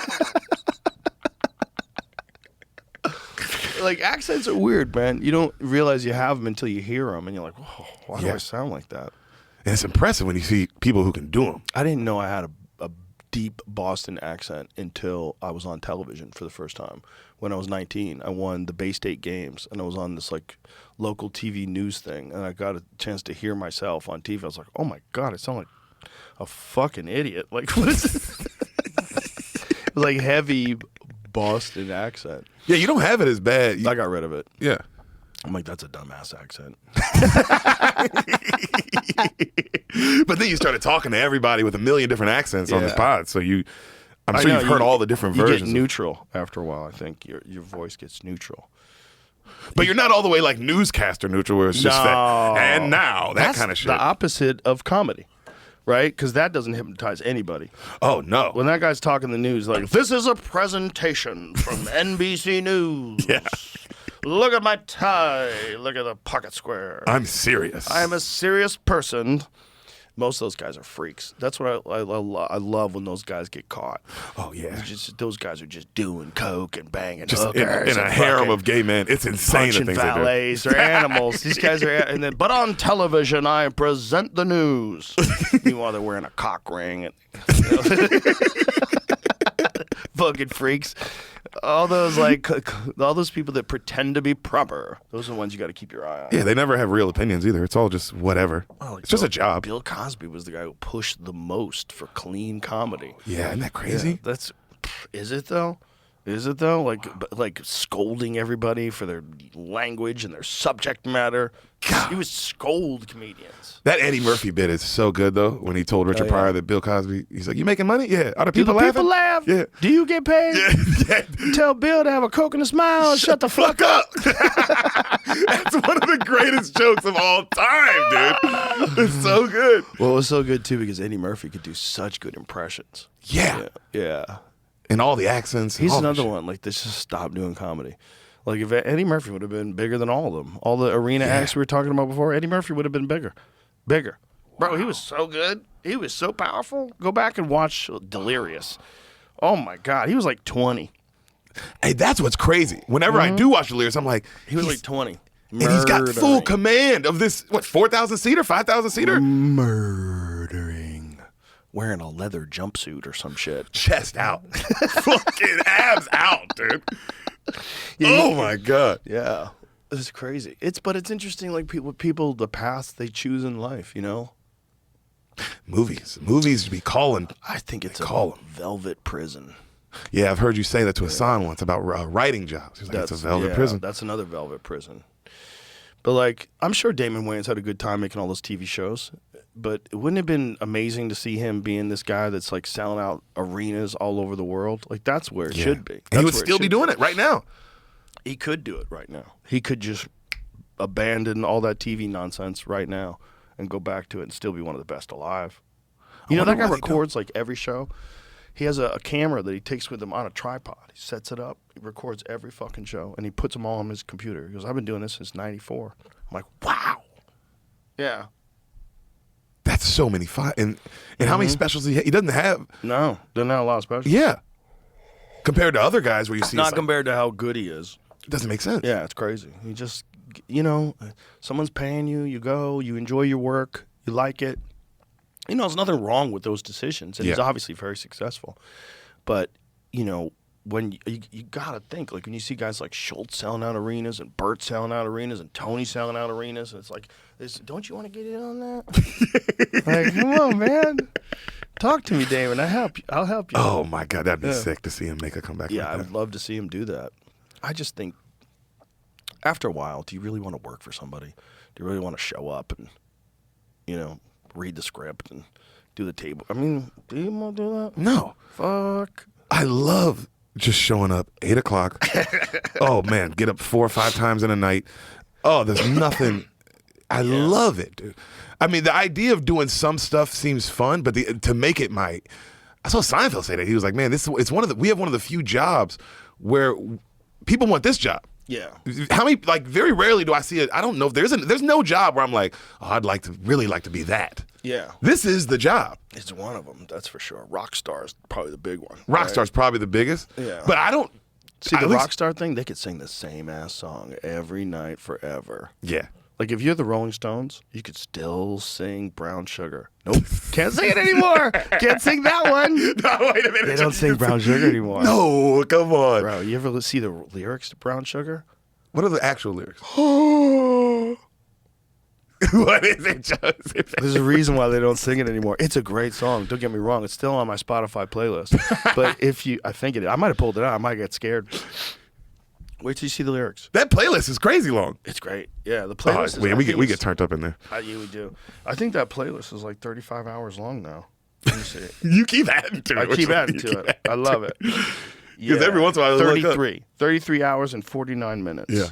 I love when we're in there, and then I'll be like, who the fuck is playing this? And I look up, you're just like, it's like, Joe, who got you on the Black Panther album? Or whatever. You'll just listen to some random shit. Hey, who got you on this? Oh, yeah, I love a good random shit. Like, if I'm in a bar and I hear some cool random song, I love, like, that's why I love that Shazam app. Ooh, that's so nice. Top tier. Here it is.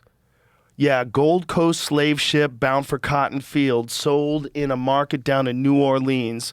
Scarred old slaver knows he's doing all right. Hear him whip the women just around midnight. Brown sugar, how come you taste so good? Brown sugar, just like a young girl should. Yeah.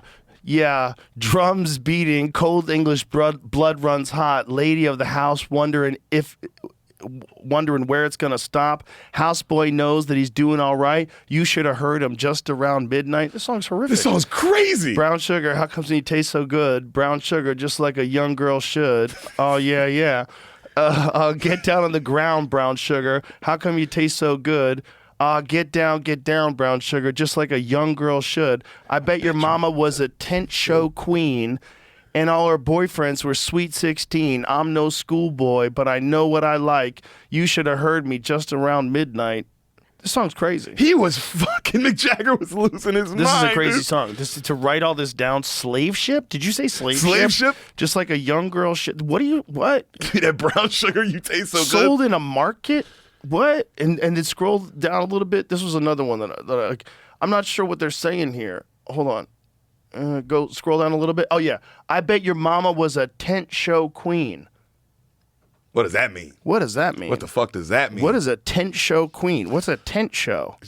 Well, whatever it is, she's getting fucked. Something horrible. Whatever's happening in that tent. That song is crazy. So they don't play that song anymore when you go see the Stones. You saw them. You've seen them live, right? Yeah, bro. You see them live, you can't believe they're really there. You're like, is that really them? It just seems so strange. A tent show.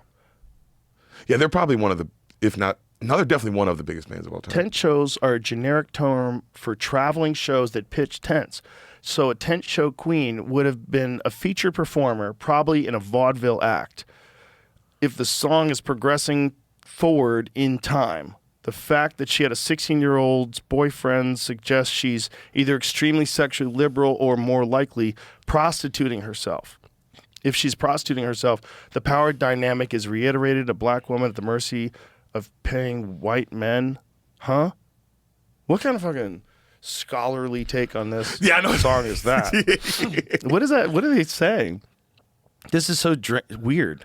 No, that's fucking crazy. There's a weird definition. Yeah, there's a website that gives you insight on lyrics. It's crowdsourced, but doesn't necessarily mean it's accurate. Oh, I see. I see. Because I'm reading this, I'm like, the power dynamic is reiterated. What? A black woman at the mercy of paying white men. Yeah. She advertises herself during the show and then sleeps on the side. What is that? I'm not, Those shows, though, you ever seen any of those black box shows? People used to be monsters. They were monsters. Yeah, they were dude. monsters. And carnies would come into town, these carnival people, and rob everybody and steal and probably murder. Just dirty people traveling around trying to stay alive and conning people out of their money. And, the bearded lady. She's got fucking glued hair stuck to her face. You're like, what did I pay to see? They still do that shit. Oh, yeah. You ever heard of this place called The Box in London? And they have one in New York, too, but The Box? No. Schultz took me, this fucking psychopath. We go to The Box. This is after we do Royal Albert Hall. It's a great night. We go to The Box around 2 a.m. That's when the show starts. Really? It's one of those kind of shows. 2 a.m. 2 a.m. They take your phone, they lock it up. Whoa. Joe, there's people shitting on stage and rubbing themselves in shit and fucking each other on stage. What? And putting crazy, huge dildo rods in each other. Are you getting anybody in trouble by saying this? No, this is an organized business. This is legal? They have multiple of these. The Box, What? yep, that's it. And they were shitting on each other? Shitting on each other. Did you worry about getting shit on you while you were there? How close were you to these people? We had like a nice little booth. Luckily, we were with Schultz. You You got to know when to panic and get out of the building if shit starts flying around. Oh, dude, it was crazy. Once people start shitting in public, like, I'm out. Rubbing it. I he was dressed like a this baby. Online. I don't have to be here in person. That night, I was great. I was ready to fight because I was about to fight Schultz and them. I walked in, and there's trannies. There's all there's all kind of people in there. Right. Right when I walk in, a big dude dressed like a woman, but a dude. I mean, big, ripped. Right. Just fucking reached for my balls and dick as we're walking in. Oh, boy. Oh, yo, what the fuck, man? I'm looking at, but nobody else sees this happen. And me and him have this, and then he keeps walking, and I'm on 10. I'm like, oh, what the fuck? You're not having fun anymore. Now I'm ready to fight. This is crazy. This guy just like trying to touch my dick. What the fuck is going on? Kevin Spacey. Yeah, and they think Kevin Spacey'd me. He fucking Kevin Spacey'd me. I think amongst that community, that is a common way of saying hello. Oh, it was working for. I saw him later, fucking pretty much having sex with the guy later. Yeah. But You just gotta take a chance. You look like a gay guy. Is what he's trying to say. I think he saw the flagrant app. I don't know He what thinks you're beautiful. Yeah, but Maybe he did see that app. that's what Schultz said later. Probably. Mm-hmm. Yeah. But probably saw that app. I didn't know, so I'm Let's hot. go. I'm on 10, but they think I'm on 10 because everyone's gay. So Schultz and them are like, Deric, you got to stop being homophobic, man. Like, it's just a weird show. And I was like, I'm about to fucking kill you guys. The guy tried to grab my dick. And it was just it was like a Curb Your Enthusiasm level of miscommunication. But I mean, it was one of I've never been more mad, dude. Really? The idea of a grown man touching my dick physically like that, it was just. It's very disrespectful. I don't like being disrespected like that. It's scary. It's scary. Well, imagine being a woman and that happens. That's what I was thinking. Yeah. That's how I felt. That's reality. There's bad people out there. Guys grabbing asses in bars and beating up boyfriends. And, Yeah, you gotta be careful. You can run into the wrong dudes. You know how people are jealous of other comics' success? Well, that ain't shit compared to like the way ugly dudes are jealous at handsome guys with a good-looking girl. Whew. Then that guy becomes the enemy. Look at this fucking pussy. Look at this fucking pussy with that girl. Look at her at that fucking pussy. And those mutts, they all get together and speak mutt language. Yeah, fuck him. Probably from out of town. Probably from that other piece of dirt where all those pussies live. Where you from, pussy? From that pussy town? Just another town down over. the road. Yeah. Some street. fucking rival baseball team that beat them when they were in 7th grade and they still haven't let go of it. Yeah, dude, they get pissed. Yeah, there's a lot of idiots in the world, man. They all need mushrooms. All of them. They all need mushrooms. Yeah. If mushrooms would make you'd abandon all that towny shit. You'd be like, what? Oh my God, this is so silly. Yeah, you realize how big the world is. Yeah, I picked such a small camp. A town of 2,200 in the middle of Nebraska.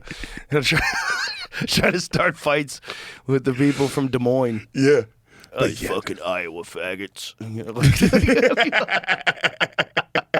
People are so silly. They're so silly. God, how fast would you have kicked that guy into oblivion if he tried to grab your dick like that? Well, you don't want to just escalate right to like extreme violence. That's what I told Shulson. They were like, "Why were you look so angry?" And I was like, "Bro, I was on. You hit that point where it's like I'm not having fun anymore. You gotta be. I'm here now. You got to be careful, man. People get stabbed. People get shot. Extreme violence should be reserved for really defending yourself. Yeah. You have to defend yourself. You have to know you're actually being attacked. That guy was literally trying to have this guy on Molly. I'm sure he's drugged up. You're on Molly. You're on this. You're on that. Yeah. Cocaine, and you're dressed like a fairy. You should never exchange violence with someone unless you fucking have to. You should avoid it at all. That's why I never had any street fights. Like, avoid it at all costs. I mean, I had like one in high school. Well, I had two in high school. They were nothing though. No big deal. But then once I started competing, I was done with all that. Yeah. But if you do tune somebody up, like they die sometimes. Like what my instructor was saying is true, especially in the real world, because people fall and they hit their head on the concrete. That happens. People die like that all the time. They get knocked out, their head bounces off the concrete, and then they're dead. Yeah. It's like getting a giant rock dropped on your head from like a second-story building. Yeah. Think about what the earth is. Like the earth, like the concrete is immobile and so hard, and all of the weight of your 200-plus pound body falls backwards, and your head bounces off that concrete, and it's the most sickening sound. Ugh. God, you hear it all the time on that mat when people get knocked out. Yeah, but that's like way safer than getting knocked out on the concrete. But yeah, I do hear it all the time. It bothers the shit out of me when I see someone's head bounce. When they get KO'd and their head bounces off the ground, I'm like, oh! Bro, did you ever see the one when Josh Emmett knocks out Bryce Mitchell? Mm-mm. Oh, my God, dude. It's one of the worst one-punch knockouts in the history of the sport. He knocks him out, and Bryce Mitchell's legs are twitching, and he's, like, locked up, completely out cold. And when he goes down, now imagine someone gets hit like that on the street, and you fall back like that on concrete. So not only do you get destroyed by the punch, but then you get destroyed again by the earth covered in concrete, bouncing off the back of your head with all the weight of your body and leverage to the back. The head is the first thing that hits. Your head flies back, and all this weight is bang. Watch this. Well, this is a crazy knockout, dude. It's so fast you don't even really see it. Look at his legs start shaking. Yeah, you hear DC saying he's shaking. He's shaking, Joe. Oh my God, flush. And Josh Emmett is a little tank. I mean, he's 145 pounds for about 5 seconds till he weighs in. Then he probably weighs about 170, and he hits like a fucking mule. Look at this. Boom! Look at the back on that motherfucker. Look how he's built, man. And imagine how much force is involved in that guy punching you in the face. Oh, the craziest one I ever seen live was we were together. We were in Phoenix, and it was when Chandler kicked Tony Ferguson. Oh my God, that's one of the scariest ones. I remember I was because I was high too. I'm not sure, so I was like, "Well, you watch the soul leave his body, I saw back, it, Joe. Spiral back down into his." It was scary. I remember how scared I was for this grown man. Of like, oh my God, he hasn't moved, and you just see that. Yeah. Oh my God! I saw that might live. be one of the best front kicks of all time. That's perfect. The technique is perfect. I mean, and that's a real picture. That's a live. He made his face look like that. That's so crazy. He looks like a grandpa in a Pixar movie. Doesn't he?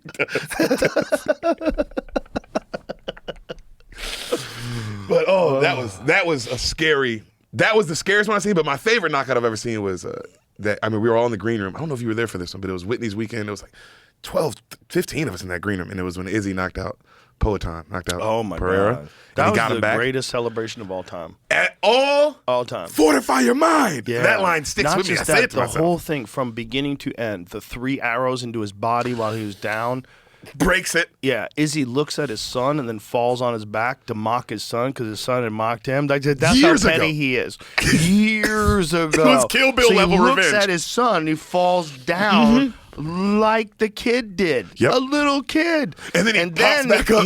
Then he pops back up and then he gives like the best post-fight speech in the history of the sport. It was like he wrote it Yeah, already. yeah. It was beautiful. I remember how I wish you beautiful could it was. feel this one time. In your life. Yeah. Here it is. Oh. Now watch this.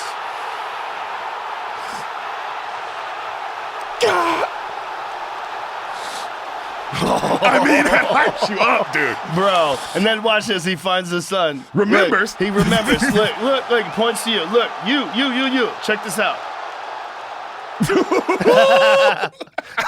That kid's like 7 years old. That's fucking. I mean, that's literally. That's so petty. That's so petty. That is so petty. He remembered. Found him. Oh, yeah. He's like, well, Hey, yeah. Check this out. Motherfucker, think I forgot. Now, Joe, was he Oh, my lulling God. him? Was he when he? No, when he was getting fucked He was up. really getting fucked up. Okay. Yeah, his leg, he told me that his leg was getting compromised already. One of the things in the first fight, so the first fight in the UFC, Poatan wins, and he wins by stoppage, and Izzy said, I wasn't even really hurt. I just couldn't move because he had fucked my leg up so much, I couldn't get out of the way of his punches. Damn. He's like, but I wasn't hurt, like real badly hurt, to the point where he's wobbling. He's like, my leg wasn't working. He'd kicked the shit out of his leg. His calf kicks are so nasty. He's like, out of all the people in the sport, he's the worst guy to have kick your calves because he sneaks them in. And there's 2 and 3, and before you know it, fuck, my leg don't work anymore. God. And now you're trying to get away. It's teeing off. And you got one leg, and you're trying to dance and pretend. So you're putting all the weight on this leg. So you're trying to pretend like you got 2 legs, but he can tell. He can tell. Thud. He hits it again. Thud. So he had Izzy in real trouble, but he opened up too much. He just opened up too much. And, to order to, like, close in on someone and bang them out, like, you got to leave yourself exposed sometimes. There's risks to reward, right? And the cautious, patient thing to do is you throw a lot of feints and then you throw your shots in. Yeah. But he was just teeing off at this point. And when you're just teeing off, you're assuming that the guy's incapable of countering to a certain extent. Or not that he's incapable, you're taking the risk of getting countered. Whereas if he just kept playing that game and like feinting and moving and slowly picking and poking and knowing, he just charged in a little too much. He thought Izzy was hurt more than he was. And then Izzy got him. That right hand. He just got him. Fucking. Great, one of the greatest knockouts of all time, especially when you think about like the significance of it and you think about like historically, 2 great champions. One guy who had knocked him out in kickboxing and then knocked him out in the UFC, and then he knocks him out cold and gets petty. And then after petty, gets super inspirational. Yeah. And gives one of the greatest post-fight speeches of all time. I think the greatest. I don't think there's ever been a better. Oh, maybe Rose Namajunas. That was right up there too. That one made me cry. Yeah, I remember that. Yeah, she's sick. She's a badass too, dude. Yeah. But yeah, that Izzy one, man.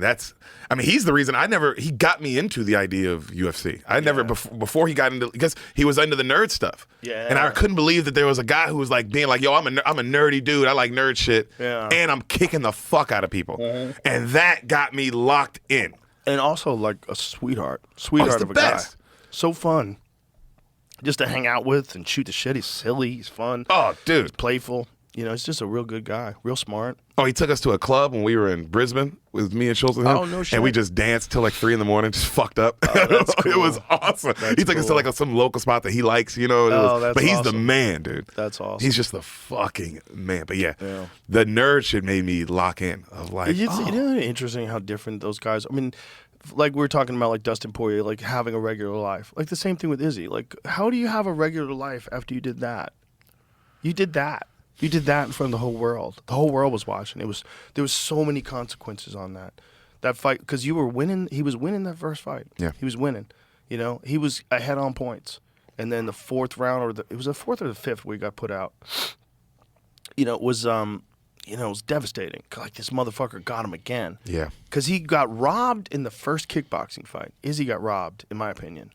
I went and I watched that fight several times. I mean, robbed is a tough description, but I would say I do not agree with the decision. I think Izzy won that kickboxing fight. And then the second kickboxing fight, Izzy had him on skates. Izzy had him hurt at one point in time, but he recovered, and then he caught Izzy with a left hook from hell. Just a left hook from hell. That motherfucker hit so hard, dude. Yeah, it looks scary. He hit so hard, and he wasn't as big back then as he is now. Like, a lot of strength and conditioning work since then. Like, he doesn't look the same like then as he does now. Now he looks way more strong. And so he knocks him out, and then they fight in the UFC, and he knocks him out again. And then Izzy finally knocks him out. And then awesome, puts man. the arrows in his body for the 3 times he beat him. Yeah, I know. He said that was like, he didn't even think of that. He just did 3. He just felt like doing 3. But it was really the 3 times he beat him. And it just came out of his body. Came out of his body. This motherfucker got me 3 times. And then oh, I don't know who was on stage that night, but we ruined their set because they came on stage like, oh yeah, I'm in the middle of a joke and you just hear 30 people in the green room go, ah! And I thought Whitney too, all of us, because it was just, oh, this is a moment, dude. Yeah, and you can man. feel it when it just the way he did it, and then when he's yelling. But that's one of the most inspiring, that speech. Whenever I'm working out or doing anything, that fortify your mind, it plays in my head. Fortify your mind. Jamie played that for us one time. It's like one of the greatest speeches of all time. And, he asked me for the microphone, too. He did. Yeah, and I was like, yeah, People, man. Earth, I need to say something. Listen to me. I hope every one of you behind the screens or in this arena can feel this level of happiness just one time in your life. I hope all of you can feel how fucking happy I am just one time in your life. But guess what? You never feel this level of happiness if you don't go for something in your own life. When they knock you down, when they try and shit on you, when they talk shit about you, and they try and put their foot on your neck. If you stay down, you will never ever get that resolve. Fortify your mind and feel this level of happiness as you rise. One time in your life, but I'm blessed to be able to feel this shit again and again and again and again and again. Woo! I mean, fuck, man. Damn. While you rise. I mean, it sounds like something from a movie, like a speech before war. It sounds like 15 writers sat in a room and came up with the perfect lines. Yeah. And then, If that was in the movie Gladiator, I'd be like, oh yeah, that's how good that is. and I bet that just came out of the moment. I didn't even ask him. I should ask him next time I talk to him. I bet that just came right out of the moment. It was just right there. It was a perfect event for him. It was perfect. The way it went down was perfect. You could never script that better in a movie. No. To see him flattened out cold, and then put arrows in his unconscious body. He knocked out Easter Egg Island, man. Guy fucking Poeton's Easter Egg huge. Island. Easter Egg. Poeton's Easter with a Island is not Easter Oh, it's not an Easter Egg Island? Yo, shut up. I thought it was Easter Egg Island. Bro, Alex Pereira is the scariest kickboxer that's ever competed in the sport. He's the one guy above all that I would say if he hits you once, you're dead.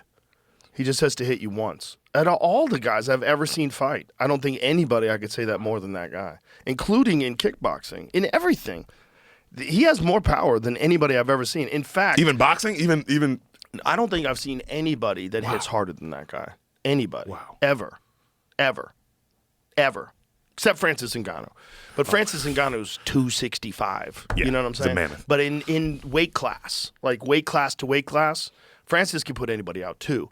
But he's not at the same skill level as Poatan. So when Poatan does it, it's like when he switch kicked Yuri Prohaska and KO'd him at the beginning of the second round. Yeah. Like, Jesus Christ! Like, what the fuck, man? And he KO'd him already at the end of the first round. Yeah, this terrifying. That dude's terrifying. Just absolutely terrifying. That power is just from God. It's like he's got a gift. He's got a weird gift. This is different than ever.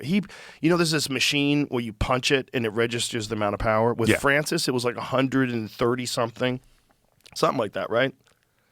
Francis was like 130 something. Poatan got 191. 191.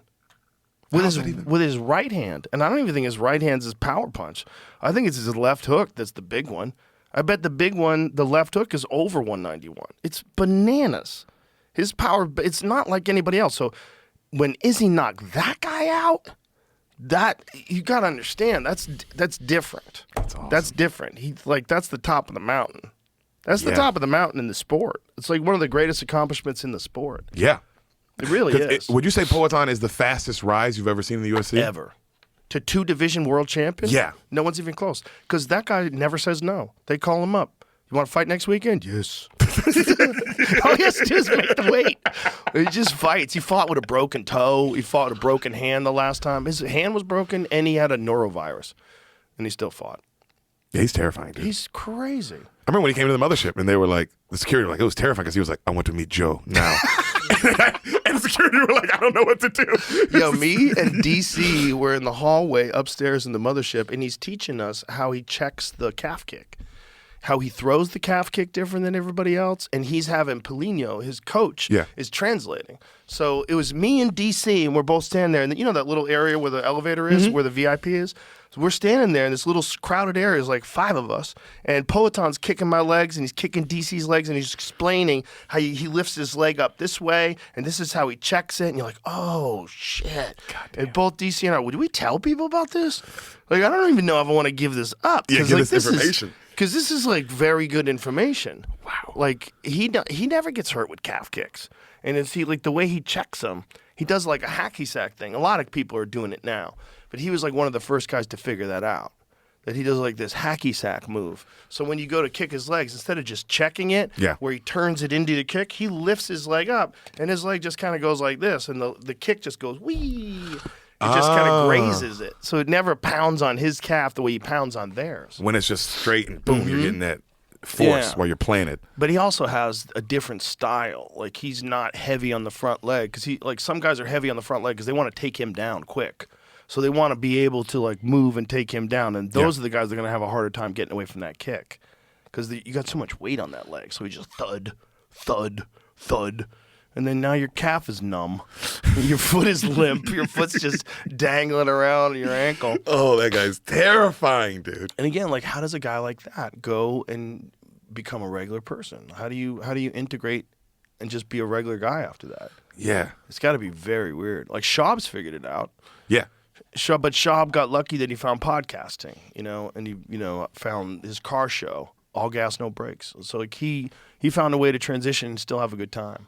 Yeah, it's very few guys. Because you see, I remember just the era of watching Tyson go from fighting to finding a rhythm. Yeah. And being in movies. So there's like fighters, like Schaub, elite fighter, top 10 heavyweight in the UFC. But then there's champions, world champions, guys who sell out arenas, pay-per-view stars, like Conor. How's that guy go and be a regular person? How do you do that? You can't. Yeah, it's like, I mean, there's no coaches for that, where they teach you how to reintegrate and become normal. Yeah. R.I.P. George Foreman, man. He feels like the only one who was like, he found the grill and was like, dude, I'm fucking We chilling. made a lot of money with that grill. But he also came back when he was 36. Yeah, and won it again, didn't he? Yeah. He went all the way through till he was 45, and he knocked out Michael Moore, which is crazy. Like, nobody did that back then. When he came back at 36, I remember news articles about it. I remember feeling sad because I knew George Foreman when I was a child. Like, George Foreman on TV, when he knocked out Joe Frazier, when Ali beat him in Africa. That was a famous story because Hunter S. Thompson went there, and he was supposed to watch it and write a story for Rolling Stone about it, but he was so sad that Ali was going to get fucked up that he decided not to go to the fight. So he stayed in his hotel and just floated around the pool, and he fucked up the whole assignment. And it was kind of, in the documentary, they say it was kind of like a pivotal moment in the downturn of his life where he kind of like fucked his life up. Really? Yeah, because he failed in his assignment. He didn't, and back then you couldn't watch the tape. You know, we're talking about the 1970s. Yeah. So after the fight's over, the fight's over. You missed the fight. You don't have a story. And so he didn't have a story. And he went all the way to Africa and just fucked off because he was just being silly. And they're like, oh my God, I'm a failure. I failed in my story. And it was like a downturn in his life, kind of takes a dark turn after that. God, it's crazy how much, because you hear that, and it's that speech that Ali gave, which is also one of the most inspiring things ever, when he's like, I know you got him picked. I know you all got him picked. That, you know, where he gets that one. I'll show you how great I am. Yeah. And it's like, wow, to hear that, even Hunter S. Thompson was like, oh, wow, every casual must have been like, oh, Ali's about to get fucking. Well, you got to understand, man, George Foreman was a machine. He was different. You ever seen George Foreman punch the heavy bag? No. Bro, he punches the heavy bag different than everybody. Because he winds up. Not only does he wind up and punch the heavy bag, he has it stay still, and he just hits it so hard, and it's so terrifying that that's all he has to do in a boxing match. He just has to kind of cover up and get close enough to just whump you. Just whump, whump. And a lot of it is arm punches. Look at this. Listen to this. Give me some volume. And he had a trainer, Dick Sadler, tiny by comparison to Foreman, and Sadler would hang on to the heavy bag, but Foreman would hit this bag. Sadler would just literally be picked off his feet. Oh my God. Foreman hitting the heavy bag is one of the more prodigious sights I've had in my life. It seems to me that of all the people I've seen hitting heavy bags, including Sonny Liston, no one ever hit it the way Foreman did.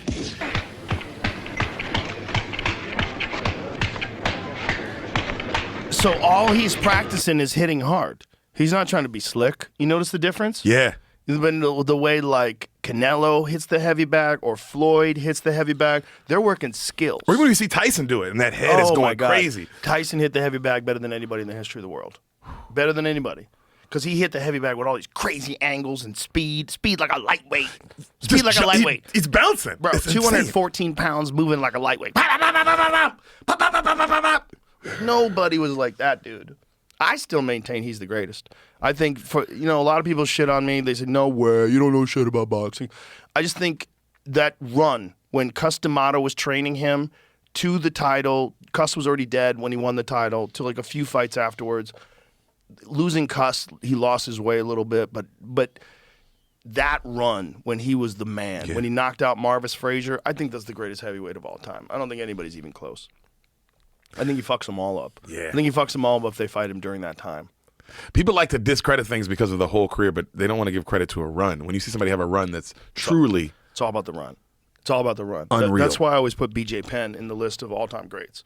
Because during that run, when B.J. Penn beat up Diego Sanchez and when B.J. Penn fucked up Sean Shirk and Joe Daddy Stevenson, when he did that, I'm like, that B.J. Penn might be the baddest motherfucker alive. Like, he might be the baddest motherfucker alive. Like, I would have put that B.J. Penn. I would have loved to see that B.J. Penn versus Khabib. That would have been fucking crazy.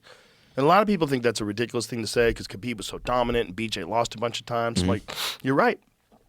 Argument, I accept. I'm not. Khabib might have beat him. He might have taken him down and mauled him the same way George St. Pierre did. He might have. Yeah. Khabib is a big guy, especially for lightweight, and his grappling skills are unparalleled. Khabib grapples and does fantastic with elite world championship caliber amateur wrestlers. I've heard stories of Khabib dominating guys in the gym at AKA that are elite wrestlers. That's how good Khabib is. So he might have been able to do that to B.J. Penn, but B.J. Penn might have got him too. B.J. Penn might have got him. B.J. Penn, especially when he was training with the Marinoviches and he had an unstoppable gas tank. Yeah. Because he went and trained with Marv Marinovich, who was like this psychopath football trainer who had these like radical plyometric training methods, and all you did was strength and conditioning. It was like, you know how to fight. Stop all this fight training. We're just going to get you in the most insane shape possible. And when they did that, B.J. Penn was unstoppable. That B.J. Penn, if somebody could have corralled him and got him to stay with that guy and then train all his skills outside of camp and then only train that way when he had his world title fights and never fuck off, who knows, man? Who knows? He could have been the GOAT. He was so talented, man. Wow. So talented. That motherfucker, BJ Penn won the Mundials, okay? He was the first American to win the Mundials ever. The Mundials, the World Championships in Brazilian Jiu-Jitsu. Okay. As a black belt, 3 years into training. 3 years into training.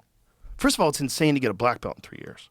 But to get a black belt in 3 years and then win the World Championships is insane. Insane. And that's, without even hearing the context, that's crazy because I know 3 years isn't long enough to do most things in I life. was a brown belt for 8 years. I was. And you were dedicated. Yeah. It's not like you weren't busting your trained ass. a lot. I just, like, you know, they don't give those out, man. You have to earn it. It has to be real, unless you're in a terrible gym. If you're at a legit gym, Yeah. you know, if I'm training with John Jacques Machado doesn't give out black belts, so you gotta be real to get that. You gotta choke a lot of people to get that. And BJ Penn got it in 3 years. 3 years. Yeah. That's just natural gifts, God-given It's ability. He's an addict. He said it to me. Like, we had a conversation on the phone once. It was really funny. He goes, I was talking to this guy, and he was really young, and he was like, you know, like, he goes, BJ, I admire you. You know, I copy your style and this and that. And he goes, man, you got so good so quick. He goes, man, I'm like you. I'm an addict. He goes, I'm just addicted to jiu-jitsu. And he's like, fuck, man. And then I realized that that's it. I'm addicted to jiu-jitsu. I got addicted to something really good. I'm addicted. And I was like, that's exactly what it is, right? Yeah. Yeah. It's the same thing that can turn you into a junkie, unfortunately. Just put that dial, Yeah. spin that needle towards something else, and it's over. I knew a dude who was a world championship caliber pool player, and he was squeaky clean. He ate well. He drank water. He never drank alcohol. He didn't smoke cigarettes. He didn't do drugs. Straight as an arrow, super focused, world championship caliber player. Then he hurts his back in a car accident. And they get him on those pills and falls apart, man. Gets addicted to those pills the same way he was addicted to being a pool player. Jeez. The same thing that made him just obsess on pool, where he's thinking about pool so much he becomes like the scariest guy to play. The same thing got him with the pills, and then he just overdosed and died young. But he was like, one time my buddies were hanging out with him, and he fell asleep in his mashed potatoes, just fell asleep in his food. They were eating, he just grayed out on pills right into his food. And they had to pick him up out of the food. Like, oh no. This is a guy that was like straight as an arrow, clean as a whistle, super focused, always dressed nice, always looked good, you know? Yeah. Thin, in shape, Just focused. click to the left. One click to the left. One accident, and then pills, and then no one understanding how addictive those fucking pills were. The doctors never told you. Nobody told anybody, you know?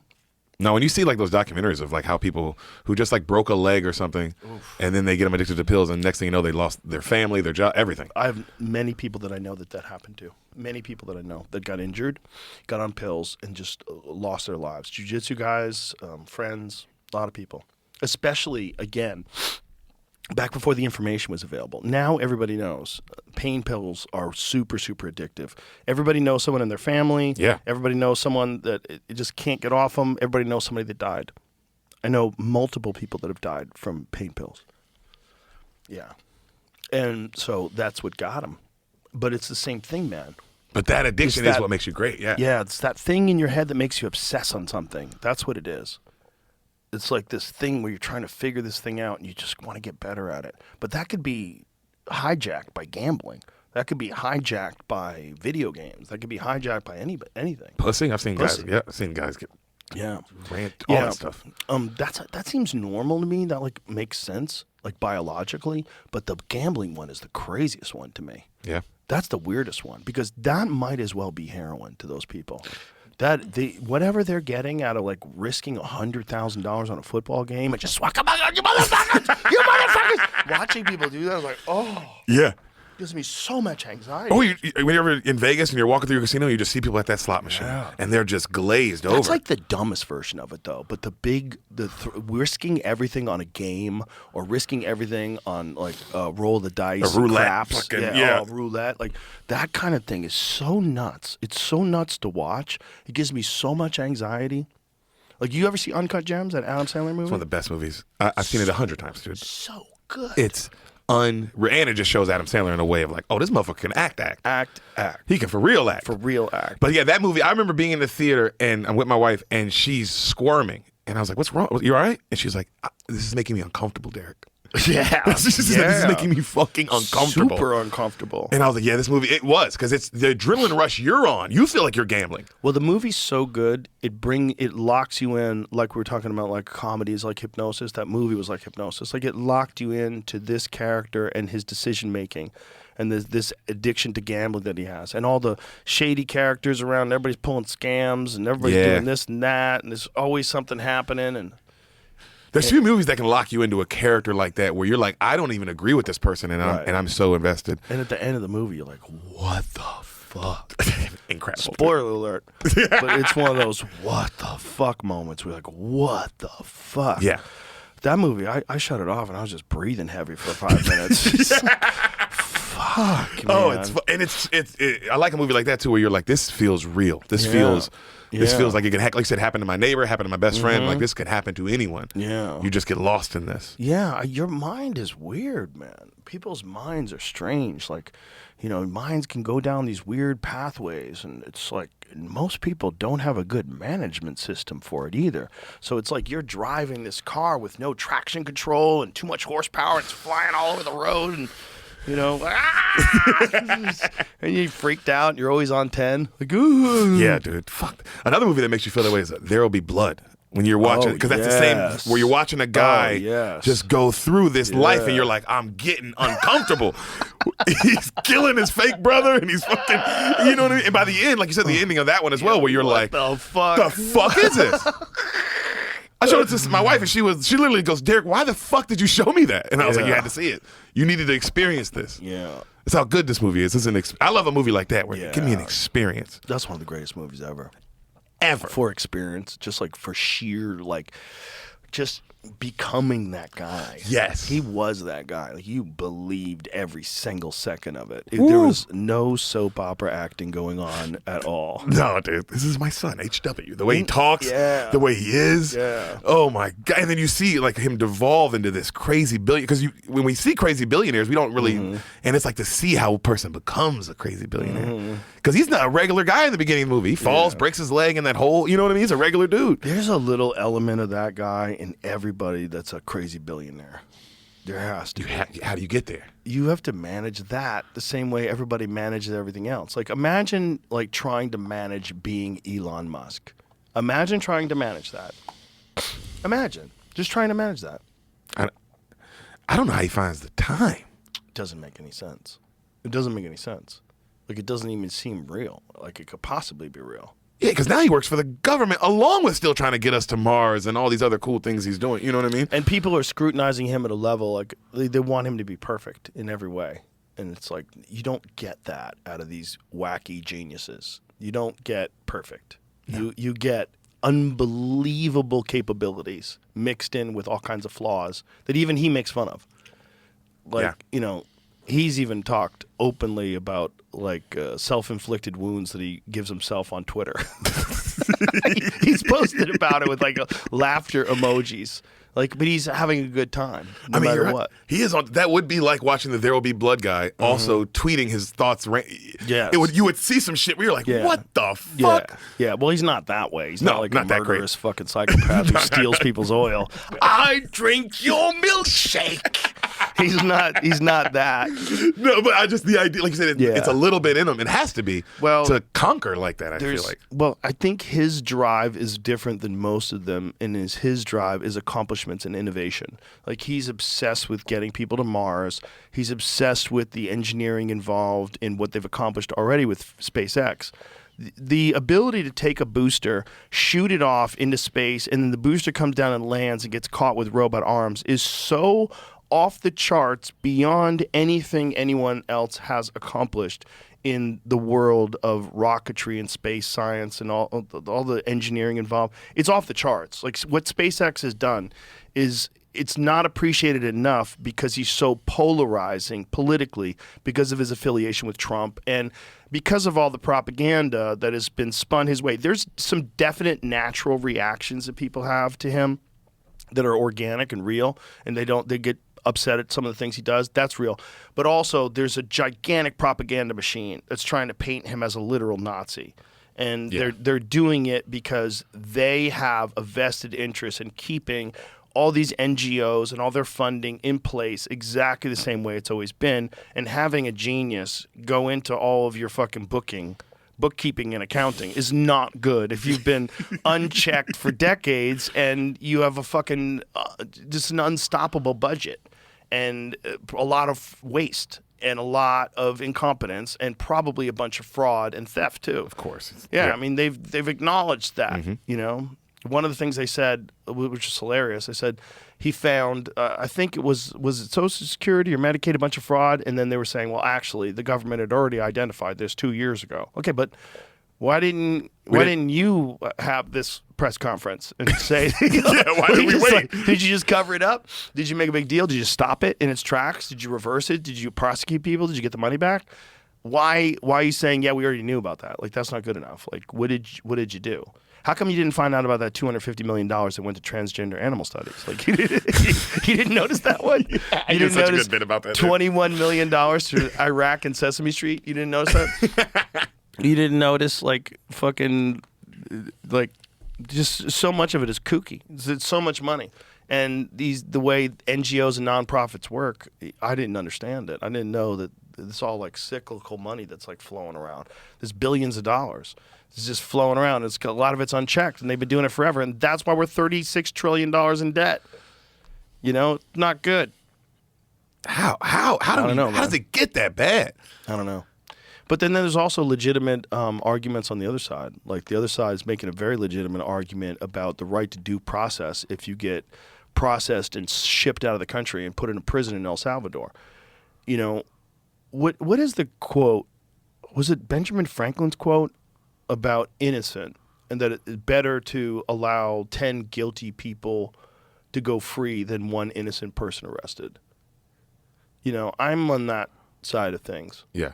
I think due process exists for a reason, and the reason is it is horrific for someone to be accused of something they didn't do, be imprisoned for crimes they didn't commit, and then live in a cell, live in a cage with a bunch of people who did commit shit. Here it is, Benjamin Franklin. It's better 100 guilty persons should escape than one innocent person should suffer.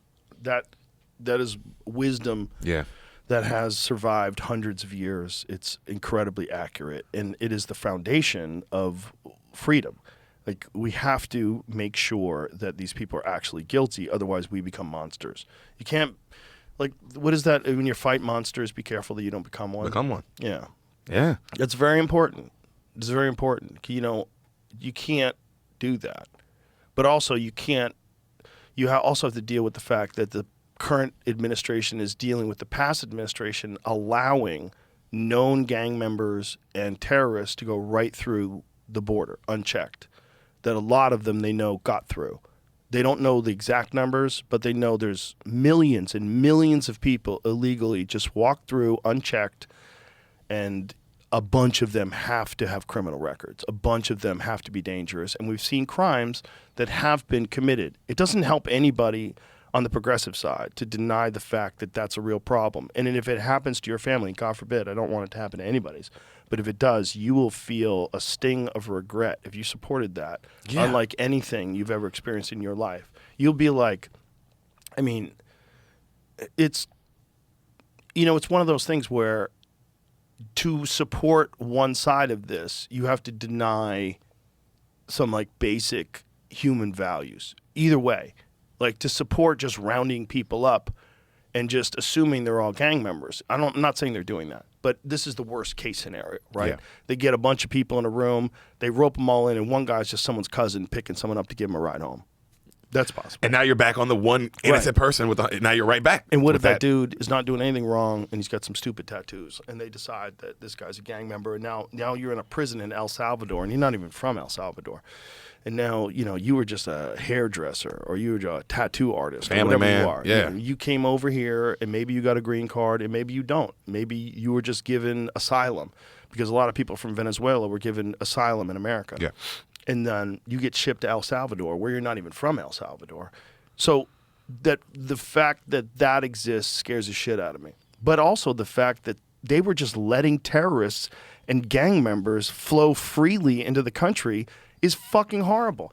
And when you talk about innocent people, what about the innocent people that got murdered by terrorists and well, not terrorists, that really hasn't happened, but gang members and this Trender Wagwa that were taking over those apartment buildings in Aurora, Colorado, and like that's scary shit, man. Armed with machine guns, taking over apartment buildings. Like, what are we talking about here? Like, what are we talking about? You're letting that happen? You're not sending in the troops to stop this? Yeah, and you think that wouldn't in your head? You're like, that can't happen in America, in Colorado, bro. They got a guy that had done that in California, and they refused to deport him because they said that California is a sanctuary state. They're like fighting to keep a known gang member free in America. The whole thing is bananas. It's like almost like you don't want to go full tinfoil hat, Sam Tripoli style, and just decide that they're trying to destroy America. But if I was going to try to destroy America, that's how I would do it. Yeah. I'd take over the political process, impart censorship on all the social media, gaslight people to no end, consistently do it, AstroTurf stadiums filled with people pretending they support something, pay them to be there, manufacture a movement, and slowly but surely bring chaos to all the cities. Allow DAs to get elected that are the worst when it comes to protecting people and the best when it comes to freeing violent criminals. And that's really their goal. And they can do it. They could just use words like racial justice and like just send murderers back out into the streets. You just create chaos. Defund the police. Now you have no police. Like if I wanted to destroy America, I would do it this way. I mean, what you just described sounds like a like a plan from another place. That's like, oh, if you wanted to destroy America, if we really wanted to, not with war, but let's just slowly let them kill themselves, type stuff, and then have them at each other's back, at each other's throats, rather. Constantly have them fighting over political issues. Let's get rid of Roe v. Wade. They're a little too happy right now. Get rid of Roe v. Wade, and then the liberals are up in arms. How, you motherfucker? Which was getting rid of Roe v. Wade was actually a good move if you were a Democrat, because then people get upset, and then they really want to vote. Like, you could probably ignite a lot of people. And that was like, there was some famous videos. There's one famous video of this lady celebrating that Kamala Harris was going to win. And she was like, reproductive freedom. Women came out to vote in unprecedented numbers. I'm sure you've seen it. It's a video of this lady mocking this guy working at a liquor store. No, did you ever see it? I didn't see this. It's so good. It's so good because it's like this lady, and the way she's talking, like, you can't be a good person and talk to someone this way, or even about someone this way, and be happy in the way you're happy. Yeah. Like, it's like people like to be shitty to people and think that it's justifiable to be shitty if that person disagrees with you. So you can be shitty. Whereas the guy in this story is not being shitty to her at all, but she's being super shitty to this guy. And but she's talking about reproductive rights. Because like that was like one of the big things that got people to come out and vote for the Democrats. Yeah. Like if I was playing 4D chess and I was a Democrat, I was like, this is what we do. Get rid of ourselves. Get rid of ourselves. Get rid of ourselves. And then campaign on that. Okay, now we got all the women pissed off. Because women don't want men telling them what to do. Bitch, you can't get pregnant. Shut the fuck up. Shut the fuck up. Just shut the fuck up. Shut up. Until you can get pregnant, shut the fuck up. Yeah. It's like, so this lady, you got it, Jamie? You can find this video. It's so funny. This poor lady. But it's about reproductive rights. Like, she's saying that. And it was for a lot of people. But that was a big one. So, like, you would do that. You would get rid of that. You would try to get rid of the Second Amendment. Fuck the Second Amendment. We're going to get rid of all guns. Oh, the fucking gun guys, get up for the Republicans. And then, you would say, we need open borders because we need, our society is population collapse. And they were starting to say things like that. And we need, who's going to pick cotton? They're essentially marketing it because they're saying Americans don't want these jobs, so we have to bring people in to pick our crops. Who's going to clean your toilets? People are openly saying that. Like not realizing how racist. Oh, I remember that lady. The one white lady, she told him, she was like, "Who's gonna clean your toilet if they get rid of all the Mexicans?" It's like, what the fuck? Who said that? Who It was like on the that said View, one of that? those crazy One of those View bitches? She's one of Yeah. them, or at least a Oh show my like God. that. You know what I mean? Yeah. Hilarious. So there was that going on. If you wanted to like destroy society and make it worse, what would you do? You bring people in from a third world country, don't have them change anything, financially incentivize them to be there, give them free money while you're not helping the poor people in America. They were giving them debit cards, free housing, free food, putting them up in the Roosevelt Hotel in New York City. Why, you old shit? If you wanted to destroy society, that's how you would do it. That's how you would do it. I mean, that sounds. You would just keep like it's doing working. like it's going in that direction. Yeah. So the problem with things that are going in a radical direction, and then there's an overcorrection. So the overcorrection is lack of due process. The overcorrection is like round them all up, ship them to jail.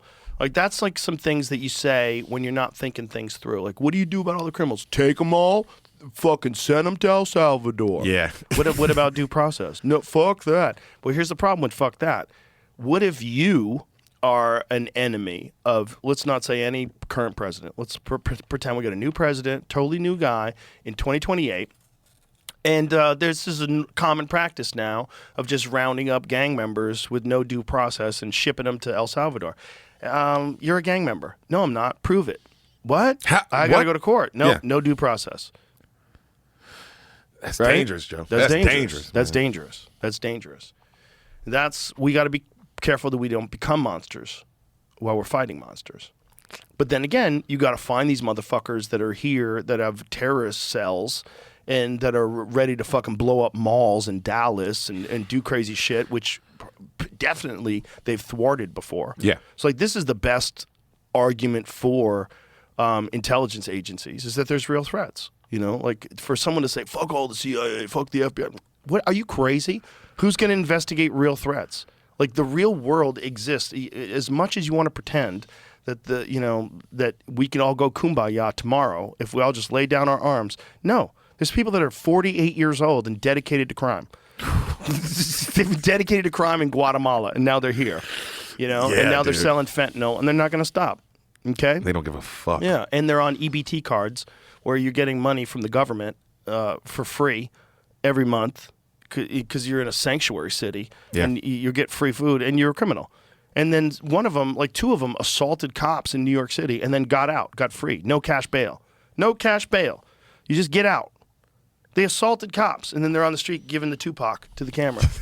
You ever see that? No, Joe. Bro, it's what? crazy. First of all, we got to show you the Kamala Harris lady. You got the Kamala Harris lady? You can't find it? They probably scrubbed it from the internet. She's being shamed. I'm not really sure what to look for, but You're putting the tinfoil hat on my head right now. Like, that's how I'm feeling. We don't have to show it. It's because we've already showed it a bunch of times. It's how you would do it if you wanted to destroy America. I'm not saying. So the question becomes like, how much of it is our own folly? How much of it is just natural human behavior? How much of it is like the right wants law and order, so we don't want law and order. The right wants to punish prisoners. We want to. No, it's racism. You know, it's like, what is it? But that's just teams fighting. That's so yeah. But also, I feel like it's manipulated as well, and maybe more so than anything else. I feel like it's manipulated. And again, if you wanted to turn us into China, and what I mean by that is a country that's facial recognition everywhere, social credit score system that's attached to all of your banking, your ability to travel, everything you do. If you make anything online that's against the government, you could be disappeared, you could be locked up, you could be made a political prisoner. You know, this is fun. It felt like we were heading that way. Yeah, I think this is something that, I think it was Metzger that said this. No, it was Duncan that said this about Ukraine and Russia. He was like, do you realize, like, the Ukrainians that we're killing, or that rather the Russians that we're killing by sending over arms and money to fund the Ukrainians? Not saying that we shouldn't do this, but he's saying that a lot of those guys are being forced to go to the front line. And a lot of those guys are prisoners who get released in order to fight. So what if you're a prisoner because you wrote a bad tweet against Putin? And they lock you up, and then all of a sudden, Ukrainians are killing you with American weapons because you tweeted bad against Putin. So it's Putin's way of like eliminating Yeah. any dissent from like, and they don't even arrest that many people online in comparison to, or for doing things online in comparison to the UK. The UK is getting in on it full steam ahead. The UK is arresting people for anything that makes people uncomfortable online. They show up at your house and just fucking arrest you. They've arrested like, how many people have been arrested in the UK for social media posts in the last year? It's gonna blow your mind. It's going to blow your mind. This is just posts on social media. Like, we need to send these illegal immigrants back. Saying shit like that. Yeah. You get arrested. Hate crimes. Even if I'm joking, even if I'm just fucking having There's no jokes. Wow. No jokes online anymore. Not in the UK. Not only that, but the guy who's the head of the UK, they're saying now that they could potentially arrest Americans who have posted things online when they visit the UK. Yeah, I was reading a post about this. Like this law could potentially be used in this way. That if you are a person in America and you're posting horrible shit about the UK government or the immigrant problem or whatever they have, context behind available information, exact figures 2025, not fully comprehended. 2023, 12,183 arrests were made across 37 police forces in the UK under Section 127 of the Communications Act 2003 and Section 1 of the Malicious Communications Act in 1988, equating to about 33 arrests per day. Laws cover sending grossly offensive, indecent, obscene, or menacing messages via electronic communication networks, which includes social media posts and also DMs. DMs. So people have been arrested for horrible DMs that nobody gets to see other than the friend that you're sending it to, supposedly. You have no idea what the context is. That's checking crazy. Into this one time recently, it said that a lot of people may have been arrested, but many of them were not prosecuted and were released. But it's still after. Right. Okay, that's cute. It's still horrifying because what you're doing is scaring people into compliance. They don't want to be arrested again, and they certainly don't want to risk being prosecuted. But they're forcing people to censor themselves. The When I read it said that they were breaking the law. I don't know which law they're Right. breaking. Well, no, but it says they they're do breaking have the a law. They don't have freedom of speech the way we have in America. So they do have these hate speech laws. So they are breaking a law. But the question is, should that law exist? And I say no. No, that law should not exist. You shouldn't be able to put someone in a cage for saying, and some of them are not that offensive. Some of them are pretty fucking calm. This says it here only. Only a 1,119 sentences occurred for these offenses. Okay, but the problem is now go look at how many people were arrested in Russia for social media posts. And it's drastically less. But we think of Russia as being the country that censors people. Yeah. And right, China and Russia, which that's they what you do, think. Which they do. You can't criticize Putin. You can't go balls out. You're risking your life. You're in real trouble. Not excusing that. But what they're doing in the UK is at a higher level of magnitude. I mean, maybe they're not torturing people and sending them to the front line of Ukraine, but they are putting the fear of being arrested in people if you say something that they don't want you to say on social media. The jump from 2016 to 2023 is crazy. Look at Russia. 2023, 54 people. So in the time where 12,000 people were arrested in the UK, 54 people were imprisoned for online hate speech Well, this also says in Russia. This information isn't very Russia's 100% accurate with their... easy to find. Shut up, Jamie. No. From I 2010 wanna live in to this world. 2024, Novaya Gazeta Europe reported over 30,000 criminal and administrative cases related to social media posts, with about 1,200 being criminal cases. So they had 1,200 criminal cases. Common charges include extremism, inciting hatred, or insulting state symbols. That's where it gets sketchy. I can't even make fun of the flag or a monument. I can't make fun of it. Nope. Insulting. Making fun is insulting. There's no room for humor in a communist country. UK sucks, dude. I mean, but it's not, Russia's not communist really anymore. It's really, it's a military dictatorship, essentially. I mean, Putin was the president, and you could only do a certain amount of time, and then he stopped being the president. He's like, fuck it, I'm the president again. And then no one's going to win going against him. I mean, they have elections, but what are you doing? The guys wind up getting poisoned and shot, and they're like, it's old school. Yeah, he's fucking... It's old school. He's running that place. It's his.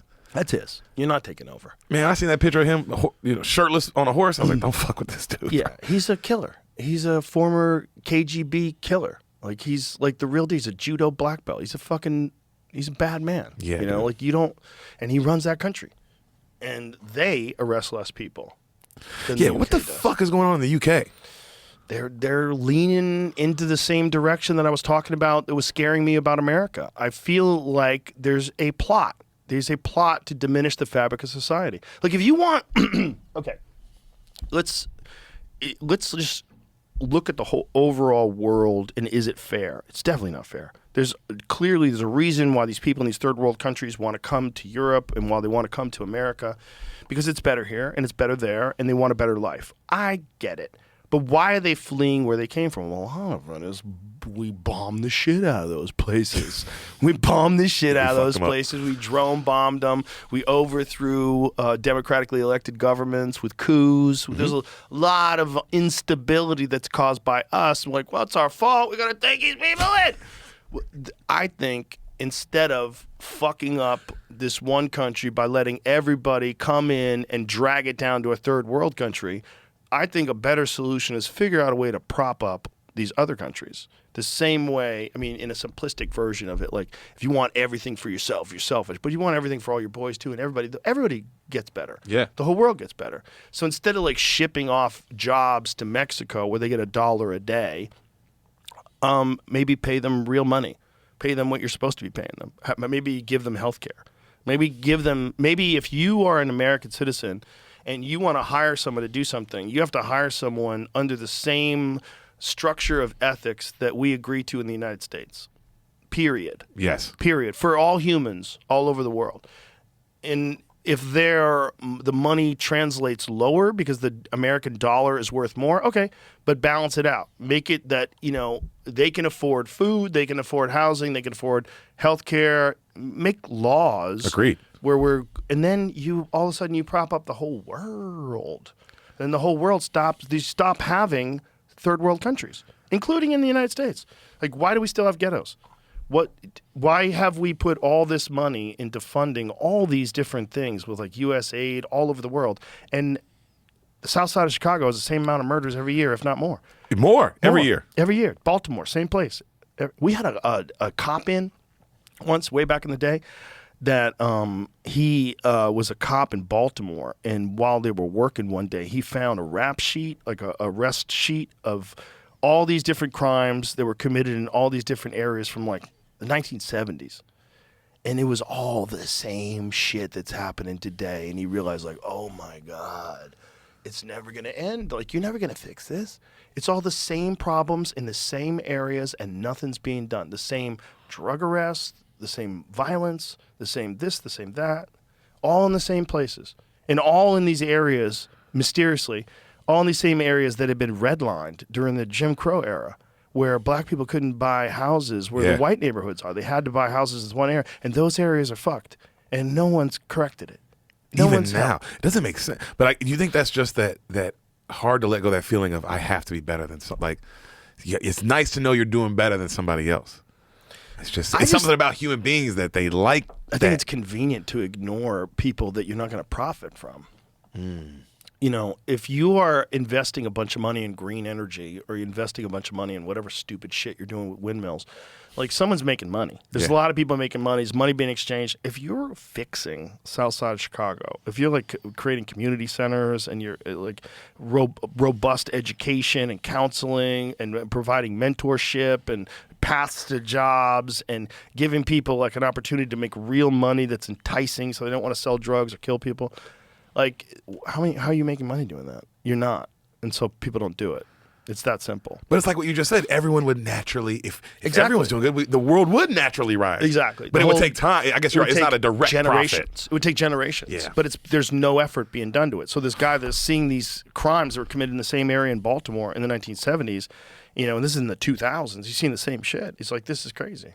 Like, this is the real systemic racism. This is the real problem in this. It's not like black people can't make it in America. No. It's like there's an echo of past atrocities that exists in these pockets that's not being addressed. It's never been healed. Yeah. It's never been healed. And there's a convenience in allowing it to stay that way. Like, you can count on them to vote a certain way. If you keep giving them welfare, if you keep giving them food stamps, the people that want that are always the Democrats. So those people are always going to vote Democrat for you. So it's within your best interest to not make them like conservative Republicans or like very disciplined and work real hard and get to the gym at 4:30 before they show up at work at 7 and we're here to kick some ass and make some fucking money, Wilson. You know? You don't want that. It's convenient because then they'll vote for you every time. As soon as they start making money and realize, like, what is the government spending my fucking taxes on? That's what changes you immediately. Changes the you. moment you make some money. Oh, you become a Republican. Oh, dude. Quick. Yeah, this year. Hippies that I know became Republicans after they started making money. Yeah. Yeah. Because 50% of your money and you're living in a shitty, you're like, wait, hold on. What? And they're letting criminals out. You're like, what is happening? Why does my car keep getting broken into? Like, what do you do? Why are there people camped in front of my fucking house? I gave you 50% of my money. Yeah, this is crazy. Dylan has a great bit about it, about the California offering tax breaks for people that take a homeless person into their house. Yeah, he's the man, dude. It's one of the clips that he put up because he's got a new special that's out now. Yeah. That he filmed at the mothership.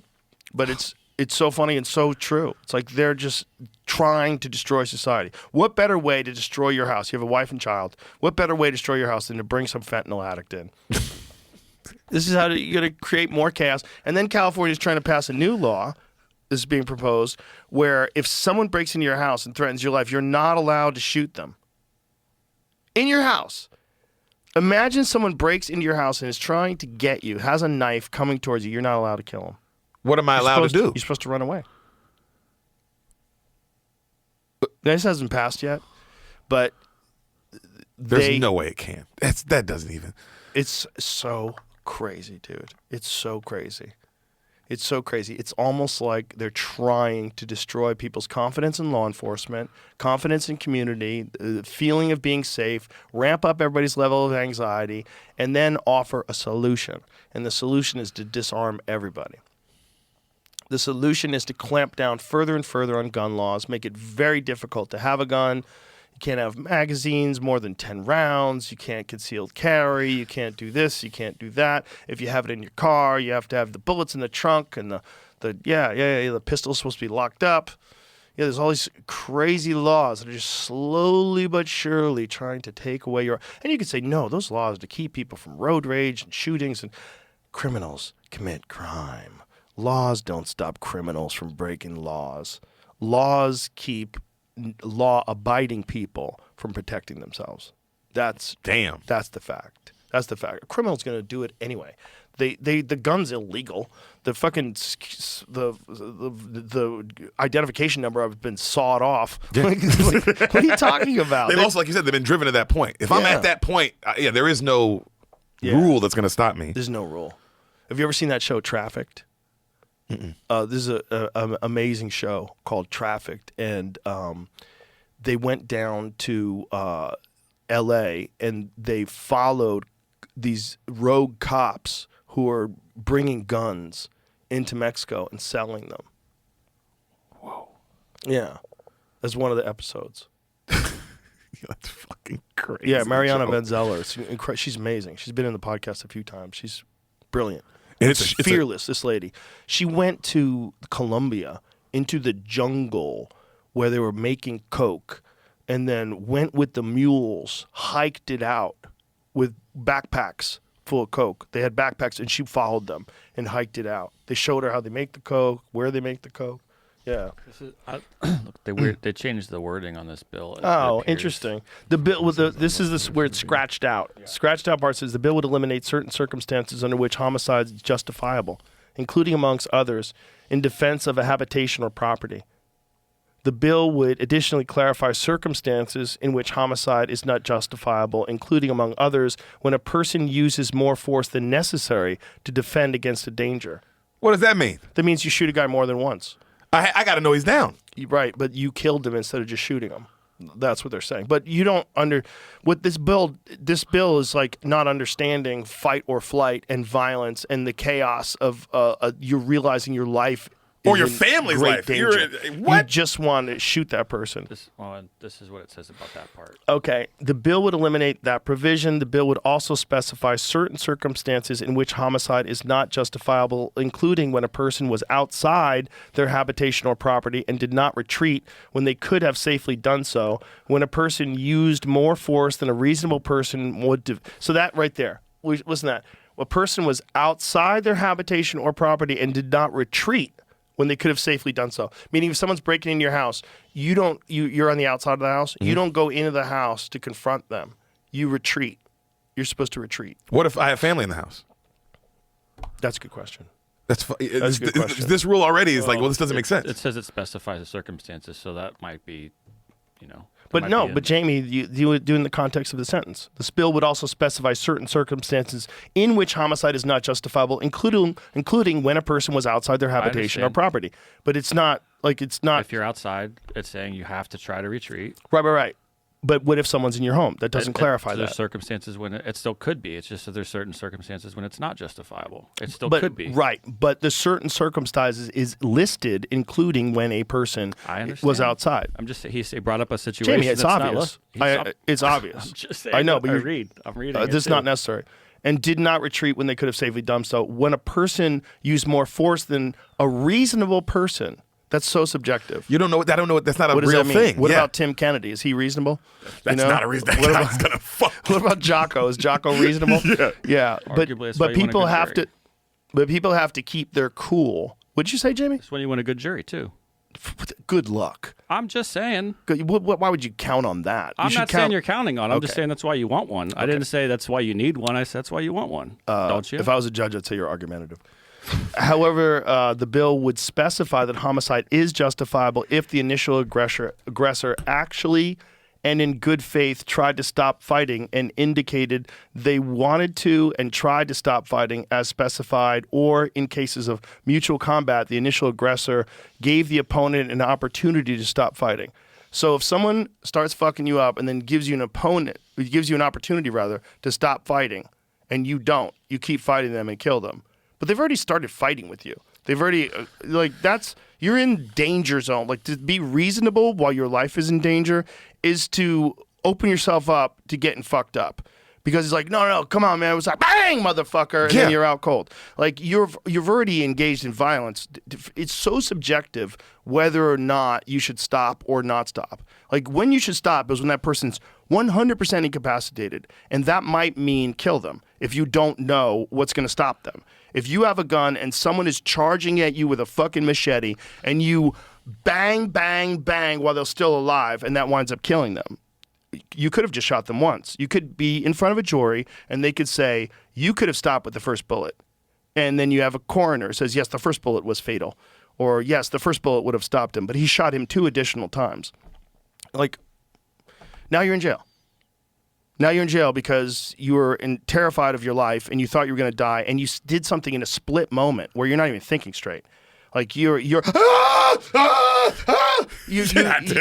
ask an accountant to keep his shit together look, if you ask a Navy SEAL to keep his shit together, and they're probably like, oh, finally someone broke into my house. Oh, this motherfucker's going to. Yeah, but some guy actually did try to break into Tim Kennedy's house, and he didn't even hurt the guy. He just said, you made a giant mistake. He came out with a gun and got rid of the guy. That's like those guys who start bar fights with UFC do. You see those kind of videos where you're like, oh, you brother. seen the Joe Schilling one, right? He bumps him. He kind of like some like dude is dancing and just being a dick. Yeah, and then he gets him at the bar and just bump. It's so quick. Dude tried to get him to flinch. He like that. Yeah, he jumped at him. And he just ding ding ding. The wrong dude. You mean that's karma? Yeah, that's almost like that. Those things like almost make me feel like we're in a simulation. Like that's supposed to happen in that order, like when someone just hits a level of douchiness and you're supposed to run into Joe Schilling. That's the perfect karmic response to like a negative and a positive and a thing, like go in and out. I just feel like we have to be really careful in this country that we don't get more divided by all this fucking political chaos that we're experiencing. We got to be real careful, like as human beings, that we don't fall prey to that. It's not smart for anybody. No, dude. It's not smart. And we're just, there's so much unnecessary conflict, you know? Well, it's usually, and it's just people picking that one side. And like you said, like you can't, of course, I don't think people should be coming to the country and all that stuff, but I also do think women should be able to do what they want with the fucking baby in their stomach. You know what I mean? Up to a point, right? Up to a point, of course. But like you said, if some woman got raped and she's pregnant now, like, yeah, let her, what are we doing right now? What are we doing? What are we doing? Where's the human aspect of it? And then also, like, if you don't feel for people that walked here with their babies because they just want to get a job as a landscaper, like, I let get them have it. I just, but how do you know? You know, like, I think the process for getting people in should be better. But it's like, how many can we support? Like, what kind of a strain is this on Social Security? What kind of a strain is this on Medicare? You know, have this been, and is there a way to, like, make where they're from better? And wouldn't that, like, increase revenues? Like, if all of a sudden you had another country right next door that's buying and trading and making tons of money, wouldn't that be better for everybody? Yeah. Like, if they stopped being a third world country and became a first world country, wouldn't that be super beneficial? Has that never come up in any of these UN of like, oh, why don't we just try to make this place a better place? This is what you got to realize when it comes to politicians. Most of them are already dead or on their way. Unless you're J.D. Vance, he's really young. Tulsi Gabbard's young. Like, yeah, Tulsi's the shit. Most of these people, when you're in office, like Trump is almost 80. Biden, did you see what Biden said yesterday? What did he say? Oh, Jay, did you see it? Nope. They let him talk. he's like, what, 80-something, 90? Out of nowhere, they let yeah. They're letting him talk. And I'm like, who's letting him talk? This is crazy. Here, I'll send you this, Jamie. It's so silly. He's fucking gone, bro. He's gone, and they let him talk. They just let him get out in the open and put a microphone in front of his face. But I guess, like, as a former president, you can kind of request, I like to speak my mind. One day just had enough mixture. They filled him up with enough peptides. Got a little pep in his step. Feeling good. Yeah, as a former president, he's important and get out there and feel about things. Give me some volume and go full screen because this is, you got to see his face. Pulled into the parking lot, and I had never seen hardly any black people in Scranton at the time and I was only going in the 4th grade. And I remember seeing the kids going by at the time called colored kids on a bus going by. They never turned right to go to Claymont High School. I wondered why. I asked my mom, why? So in Delaware, they're not allowed to go to school, in public school, with white kids, honey. That sparked my sense of outrage as a kid, just like it does. I mean, and these young kids right here can tell you things affect them when they learn about something that's really just unfair and unjust. You know, my dad was an honorable man. And my dad used to have an expression. He said, Joey, your job's about a lot more than a paycheck. It's about your dignity. It's about respect. It's about being able to look your kid in the eye and say, honey, it's going to be okay, and mean it. Well, that's what you're all about. That's what the legislation's about. It's about dignity. Simple dignity. Everyone deserves to be treated with dignity, regardless of their standing, regardless of their economic situation, regardless of who they are. Yeah. Making sure that more than 60 million Americans who are living with disabilities are treated with dignity is who we are as Americans. That's what it's about. I hope he does more. I mean it. We should have him at the mothership. Yeah, we got to let him go up. Give him 10. Give him an hour. At school, in their communities. Give him a drink. He might die. In every corner of American life, laws like the ADA need advocates like you. Okay. You're the ones. No, you can tell he got something. He took something that morning. And he was fired up. He's feeling dude. good. They got him on a good dose. He had a nice nap. He had a good nice nap. But it's crazy to let him do that because now we know he wasn't really running the country. Yeah. We used to think he was actually running the country, and now they're like, no, he didn't even see those executive orders. Like, that was all auto-penned. He didn't even sign those things. Yeah, it is crazy how That's a weird. old That they auto are. pen's a weird thing. How lazy are you, bitch? How many How many things are you signing that you have to auto pen things? That's crazy that you can auto pen. The whole thing is supposed to be signature. Yeah, that's your job. That's the thing. That's your job. You read it, you go over it, you make sure it's right, and you sign it. What the fuck are you doing? What are we paying? I don't What understand the shit, fuck man. are we doing? What are we doing? How are you auto penning shit? That's the crazy thing about all those pardons. Yeah, there's like, how many pardons did he have? I think he had 9,000 pardons, and it was all auto penned. So it's like everybody was like, this, if I had to imagine, like worst case scenario, I'm not assuming or accusing anybody doing this, but I would imagine if you got a hold of that auto pen, it'd be like, yo, I got the auto pen. Like, who needs? All the boys is out. I need money. Yeah. You know, I'm trying to get rich, and you're trying to get free, and let's get something rolling. Pop, pop, pop, pop, pop, pop, Just hit that button. I mean, how many times? First of all, if you can't be tried because they decide that you're mentally incapable of standing trial, that's what they said about him. They were going to try him on some classified documents case. They said the judge ruled that he was incapable of standing trial while he was running for president for the second term.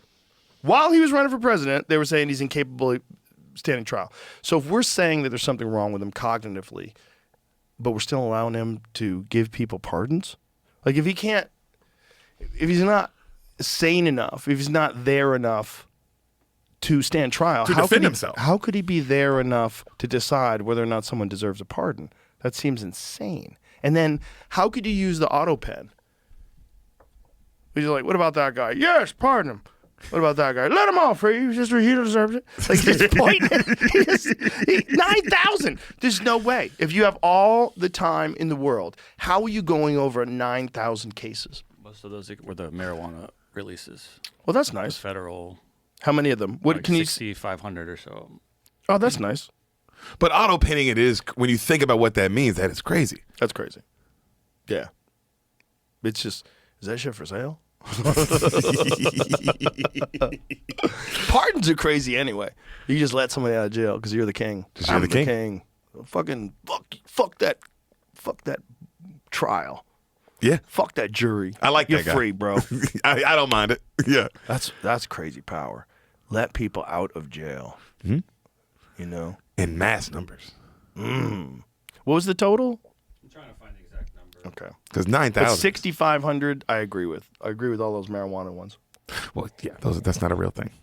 I feel That's bad. the craziest shit that there were people in Colorado that were in jail for selling marijuana, looking out the window of their prison to marijuana dealerships, selling marijuana legally. In nice packaging. Yeah. Nice. With barcodes on it. Little cartoon characters smiling when they're high on them. Snoop Dogg on the cover of a bag. Yeah. Oh, my See, that's the God. good thing about progressive governments, right? Progressive governments like Colorado, they realize that people's right to experiment with all kinds of different things, including alcohol, but also, like, you should have the freedom to take things. You should have the freedom to explore your own consciousness. And Colorado agreed with that real early.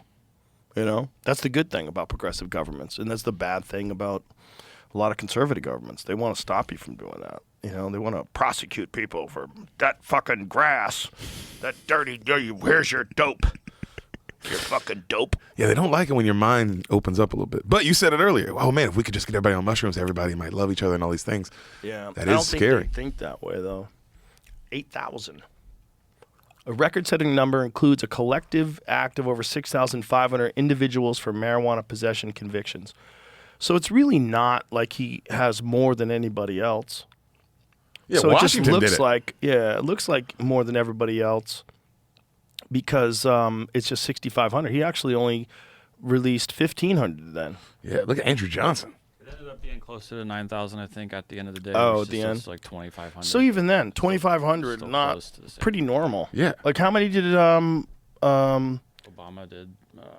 Almost 2,000. There's a different list I had for. what about Trump? He did 1,500 on the first day because those were all the January 6th people. How come that's Trump right. didn't free Joe Exotic? Let him go. With the Tiger We King need out, Tiger dude. King 3. We need it. He only did 230 on the first term, it says. Oh, only 237. That's not a lot. Oh, so the new one, when he came back, he pardoned 1,500 individuals connected to general. They keep saying Capitol riots. Yeah. But why Andrew Johnson 8,000 pardons? That's what it said. Andrew Johnson, He 1900. sold those bitches. He did. For silver coins. Sitting in his fucking bathtub with all these silver coins.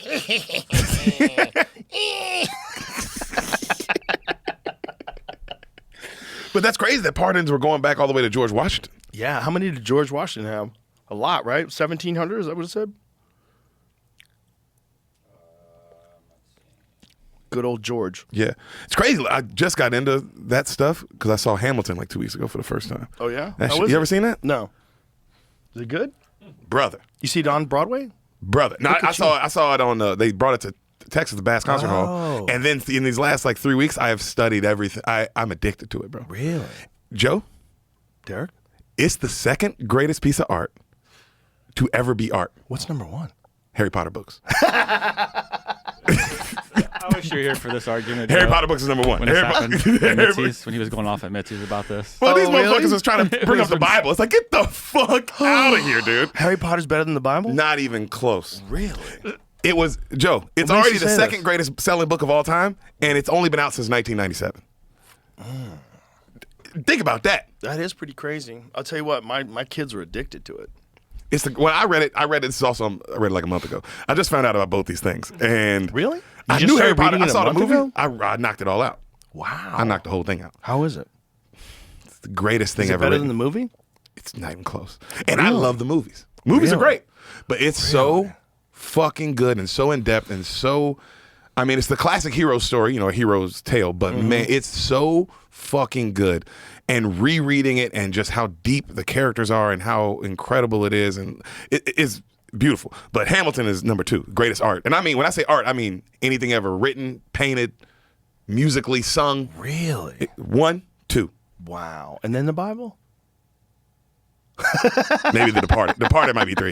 You ever seen The Departed, man? That first, when that elevator opens up and Leo gets his head blown off, and think, oh, I feel it might still. be 3. Yeah. That's you. Oh, you just killed all your credibility. You took Departed over Apocalypse Now. Oh, Apocalypse How dare Now is you? great. How dare Oh, I you love take Apocalypse Departed Now. over Apocalypse Now? I love Apocalypse Now. Oh, But man. Hamilton, Joe, That good. brother, it's so. If you like history, because I'm not a history guy. I'm not Hassan. Me and Hassan talk about because he loves history, and I know what I know, but I'm not looking for it. Right.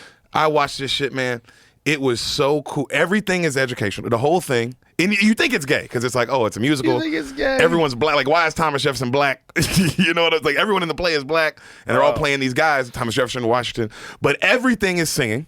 The whole thing is singing. So the writing is incredible, and it's literally the story of Alexander Hamilton. And I had no idea how important this man was.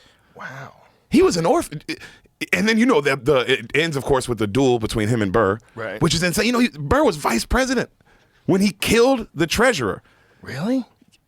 Hamilton was treasurer, and he killed him in a duel while he was vice president. That's crazy. Because they had 15 years of beef, and you get to see why they've been beefing. It's just two ideologies of this man grew up orphan, mom died, dad left him. He's from the Caribbean, Alexander Hamilton. He's just an absolute genius who had to come out of the absolute mud. Aaron Burr's a trust fund kid who is a politician through and through, who was raised to be a politician, who never his cards are close to his chest, and he never shows anybody what he's thinking. True politician. What were they Hamilton's a beefing wild guy. Well, I mean, everything from just the way he didn't like how Hamilton always is talking, and Hamilton is a loud guy, and he's just rambunctious and didn't follow the rules of politics. He was very, a wild card. He was also young. And Burr was like, no, you do it this way, you do it this way, this is how you're supposed to do it. So that happened for 15 years. And then what made him kill him was Burr was going to be president. He was going against Jefferson. Jefferson and Hamilton had been beefing. They hate each other. But Hamilton didn't like Burr so much because he said at least Jefferson stands for something.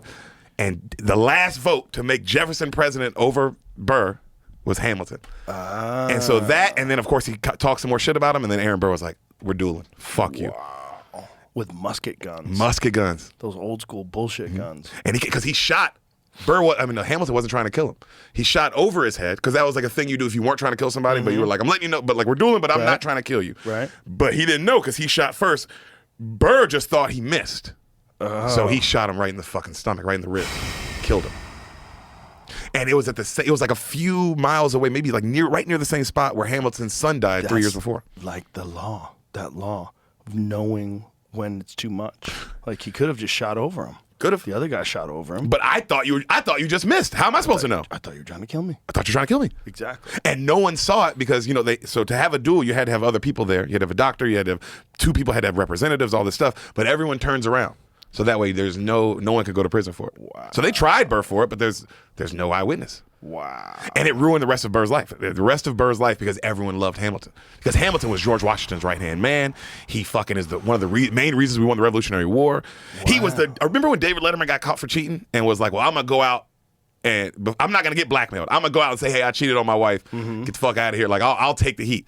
Hamilton was the first guy to do that. Really? The Reynolds pamphlets, where a woman did the same thing. He fucks this lady, and her husband comes up to him later and is like, hey, you owe money. You know what I mean? Like the husband's like, hey, you fucked my wife. I know you fucked my wife. I know who you are. You can keep fucking her. I think she's a whore too. But I want said it. But I want money. Really? Yep. And then of course how Jefferson. Much money? I don't know. What I kind think of it was like deal? $30. But I don't know what that was at If I 1700. could go back and talk to Hamilton, like give him the money, man. Dude's cool. No, but he wanted continuous money. How much? I don't know the number exactly, but I think How it was. good is this lady? Dude, How fun is she? Apparently, she was pretty good. If you can keep this relationship going, it seems like beneficial to everybody involved. Everyone. You just need a little money? Oh, okay. You're not even mad? Okay. Yeah. And you got the money, you Hamilton. What the fuck is he doing? Spend that money. Spend them fun coupons. Yep. But I think he also he didn't like that the other politicians were using it over. Like, hey, we found out that you were doing this, that. And but weren't they all monsters back then? I mean, they all fucking owned slaves. They owned slaves. That's what's the craziest thing. The moral high ground of the beginning of this country. We were getting away from these evil... we got slaves! What are you saying? Everybody's a monster. Yeah, Wash is the most loved, had the most. Yeah. It's like everywhere you go, there's hypocrisy. You know? Like, did you ever see that thing when Don Lemon was talking to this lady about reparations for slavery? Did you ever see that thing? No. Oh, my God. Please find this. Don Lemon is talking to this British lady about reparations for slavery, and she lays out the beginnings of slavery to Don Lemon, and you see Don Lemon's dumb ass like, oh, very interesting. Watch this. You didn't know.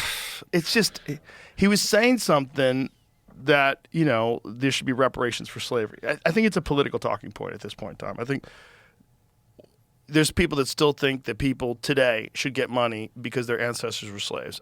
I totally understand that argument. However, what this lady's saying, did you find it? It just has like a 5-second thing, and then it talks about the whole. But there's a video. I watched it yesterday. I'm just saying I didn't have it on the thing I'm looking for. Okay. I bet on YouTube it's available. Yeah, Don Lemon, for a smart guy, seems like an No, he's not. idiot sometimes. Yeah, it's like for a guy who looks smart. It's other people reporting on it. Okay, let's hear it, though. But And then you have those who are asking for reparations for colonialism, and they're wondering, $100 billion, $24 billion here and there, $500 million there. Some people want to be paid back, and members of the public are wondering, why are we suffering when you are, you have all of this vast wealth? Those are legitimate concerns. Well, I think you're right about reparations in terms of if people want it, though, what they need to do is you always need to go back to the beginning of a supply chain. Where was the beginning of the supply chain? That was in Africa, and when across the entire world, when the slavery was taking place, which was the first nation in the world that abolished slavery? The first nation in the world to abolish it. It was started by William Wilberforce, was the British. In Great Britain, they abolished slavery. 2,000 naval men died on the high seas trying to stop slavery. Why? Because the African kings were rounding up their own people. They had them on cages waiting in the beaches. No one was running into Africa to get them. And I think you're totally right. If reparations need to be paid, we need to go right back to the beginning of that supply chain and say who was rounding up their own people and having them handcuffed in cages. Absolutely. That's where they should start. And maybe, I don't know, the descendants of those families where they died in the high seas trying to stop the slavery, that those families should receive something too, I think, at the same time. Look at that dumbass. It's an interesting discussion. He knew he was in deep water. She knew what the fuck she was talking about. Yeah, he knew he had no history in his mind. He's like scouring his mind for an argument. Like, yeah, I'm gonna check out on this. He one wanted right something here. easy. He wasn't ready The for that. producers in his ear. Wrap it up, Don. Wrap it up. Wrap it up. We're going to commercial. We're going to Pfizer. Oh yeah, when the woman brought up the ships and everything, you're like, oh, We got an Ozempic commercial on deck. Wrap it up. Wrap it up. Ozempic. Oh.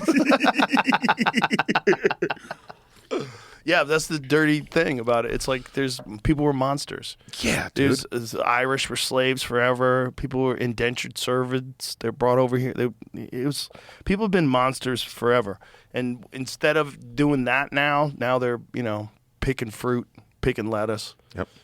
With no health care. For $2. Yeah, and we're shipping jobs over to there. So they work in these factories. They're working 16 hours a day for $1 an hour. Or $1 a day sometimes. Joe, when I was in Abu Dhabi, one of the drivers who was taking us somewhere, he said he was happy. He was happy because his family lives back in Lebanon or wherever they lived. But he was happy because he just got a raise to like $2 an hour. Whoa. From the $1.50. But I mean, Joe, you'd have thought he was a millionaire now. Yeah. He was like, oh my God, like it's like a 50-cent raise. But he was like, the things I'll be able to do for my family back in Lebanon and all this stuff. And it was like, holy shit. Holy shit. Yeah. And then you're there, and everything there is beautiful and pristine, and everything seems like the richest things in the world. And they were really nice to us, and it was awesome because we were getting to do the rich things. Yeah. But when you were talking to that guy, I vividly remember that conversation because of how truly happy he was. He wasn't in his head. He was like, "This is great, Right. $2 an hour." His expectations were very low. Yeah. But that's the reality. Like when people like Bernie Sanders talk about like oligarchs and if you're gonna have halves, like extreme halves. Just by the nature of the world, you're going to have have-nots. And the disparity between haves and have-nots is off the charts. And it's probably only going to get bigger. That's what's really kind of scary. With AI and the ability to generate wealth and what you're going to be able to figure out and do and the different ways that people are going to be able to manipulate markets and dominate certain industries with AI, I think the have and have-nots. And then you're going to have also automation, which takes over everything. So all these jobs gone. Bro, I was just driving. Have you ever we're not going to be driving much longer, dude. I don't think my kid that I'm about to have, I don't think my kid's gonna know driving. I think they'll know like, no, everyone has an automated car. Yeah, check this out. I'm gonna share this with you, Jamie. I did this yesterday in my car. My car just drives itself, dog.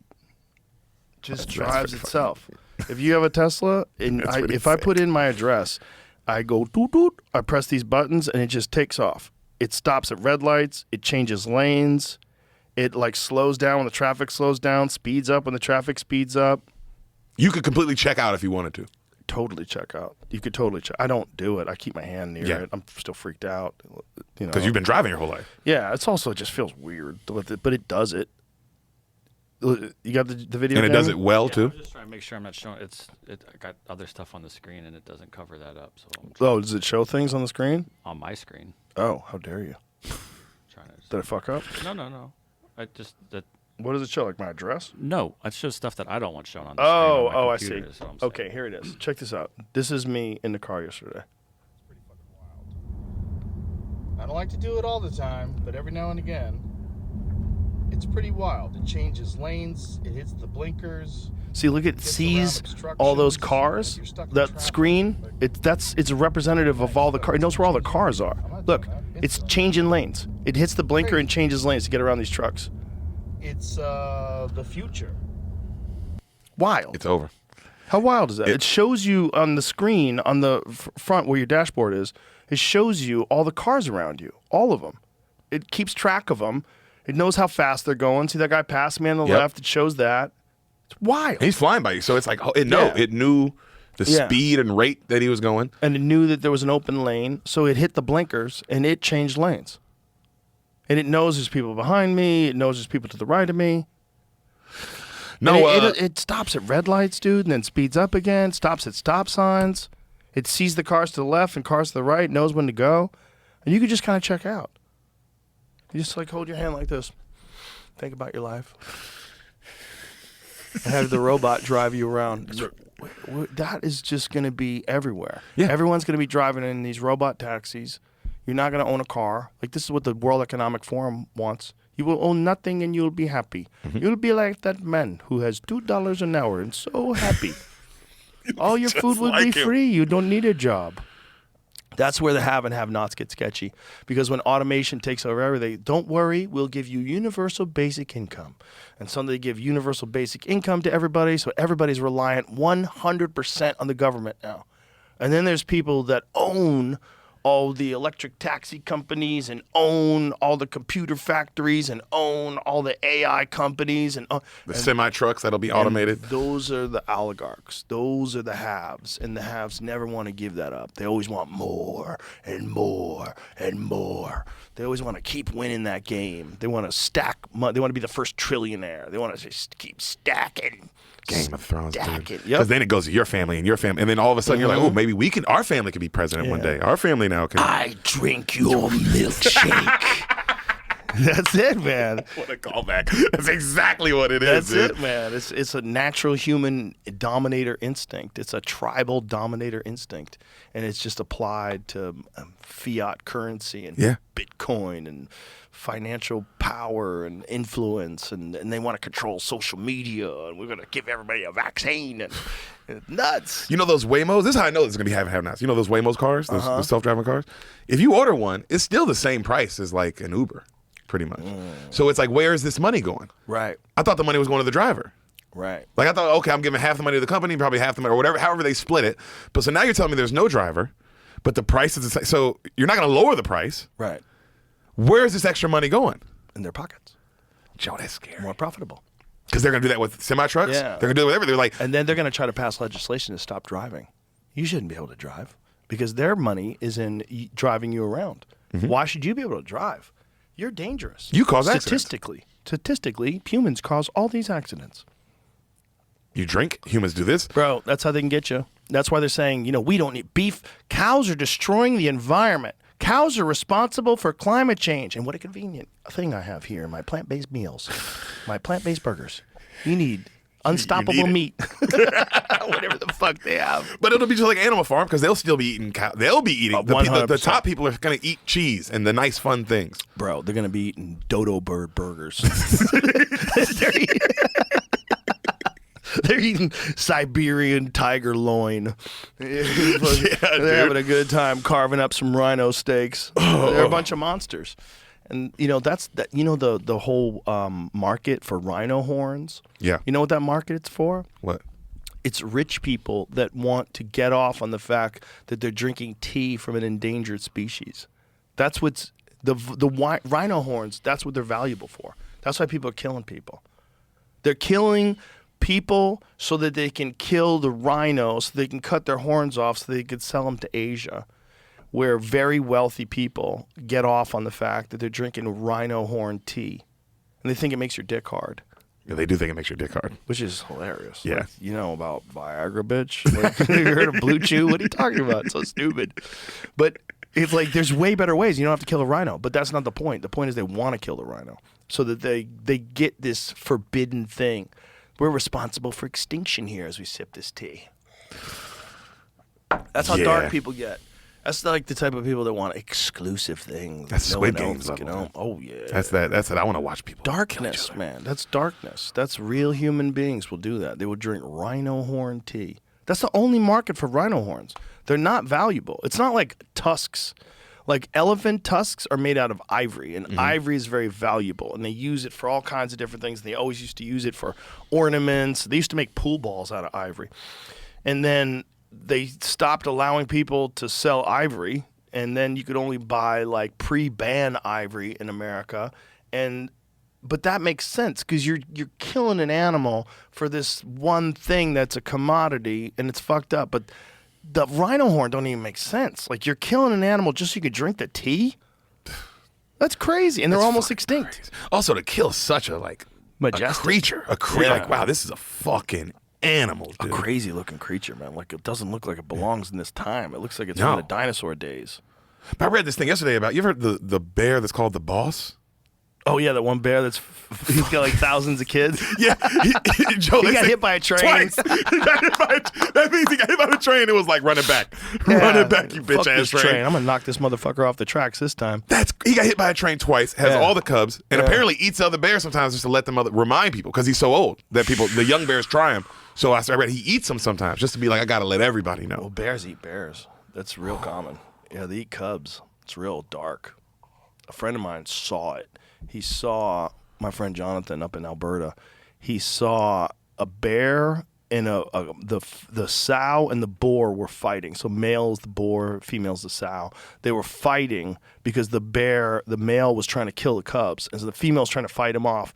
And eventually she can't fight him off, and and he gets a hold of one of the cubs and kills it. And then she scares him off of the cub that he killed, and then she eats the cub. She eats her own cub. Once it's dead, she's like, I'll just eat it. Why do you think? Because Out of just it's food. It's like just fuck food. it. Once it's dead, it's just food. Bro, that's you think $2 an hour is hard life?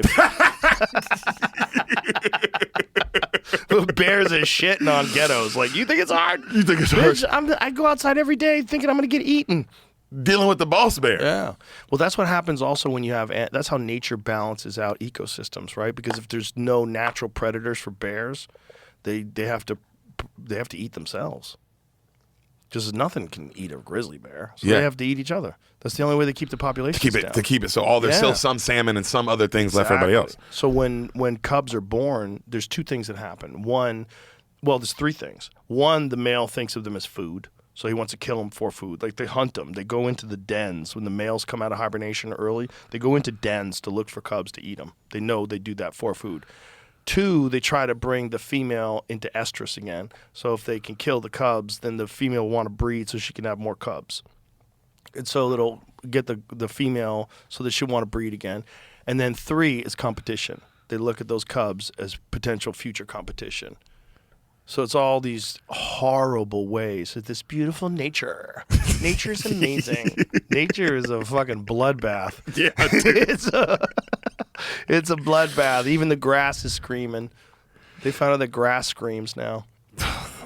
Get out of here. Plants make noise when you're eating them. No, they just can't move. That's too much. The fact that we are the apex, because you were saying something yesterday. We were saying how, like, it's crazy to think that aliens wouldn't think we're interesting. Yeah, that's that dumb argument that I had with Neil deGrasse Tyson. Like, what are you saying? Because when you think about, like, man, we are the top dog on this planet. That's interesting in itself. Different than everything else here. If you're going to study anything anywhere in the fucking universe, of course you would study human beings. If you're going to study anything, you would go, what is this wild, crazy, territorial primate with nuclear weapons and cell phone addictions? What is this motherfucker And they're soft. up to? We can easily be killed. Easily. And we're still top dog. And they might have made us. They might have engineered us, son. That's a real on the table, less than 0% or more than 0% possibility. We might have been genetically engineered. It's a real possibility. It's a real possibility when you look at other primates and us, like, what happened here?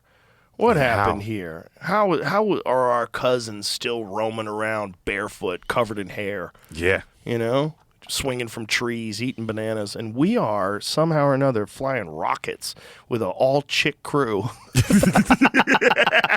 And then landing with parachutes. Like, what? Why are we so different? Yeah. And why we keep seeing UFOs? Like, what the fuck is going on here? And we control the tigers, the things that could kill us. And we're like, no, we're in charge. Yeah, we're in charge of those bitch-ass water balloons. Yeah. We're basically blood balloons, sticks holding it all together. Compared to things that are fucking built like trucks. Yeah, like a rhino. Like, how the fuck is a rhino in danger for its stupid horn when our bitch asses are ones killing the rhino? Yeah, dude. That doesn't make any sense. We're not even eating them. Just killing them and sawing off their fucking horns. That would be, if you're an alien, you're like, they do what? Do you see what they're doing now to rhinos to prevent this? They dart them and saw their horns off first so that no one wants to kill them. How fucked up is that? How fucked up? Have you seen that? No, but the rhino must need the horn and like for the protection for it must need it in some way. They want to fight. Yeah, they want to fight other rhinos and fight off lions and shit like that. Yeah, they need that horn. I mean, there's a reason why they have it. Yeah. Yeah, they evolved to have this giant fucking weapon in the middle of their face. So to cut it off, I mean, fucking What a badass. fucked up way to go. You ever see him launch lions into the air? fucking Just launch those motherfuckers in the air. Like, fuck you, bro. Try getting through this. But yeah, to cut that off, Yeah. what does that do to the rhino? Can it live out in the... Yeah, it lives fine. Okay. It lives fine, but it just doesn't have a weapon anymore. But it also is not attractive to the main monster, which is humans. And humans that just wanted to drink a tea to get your dick hard. Just get rocked up. Whoa. Bricked. It doesn't even work, I don't think. Does it work? Find out. Does rhino horn, it might be one of them ancient Chinese secrets. It's legit. Does rhino horn get your dick hard? No evidence.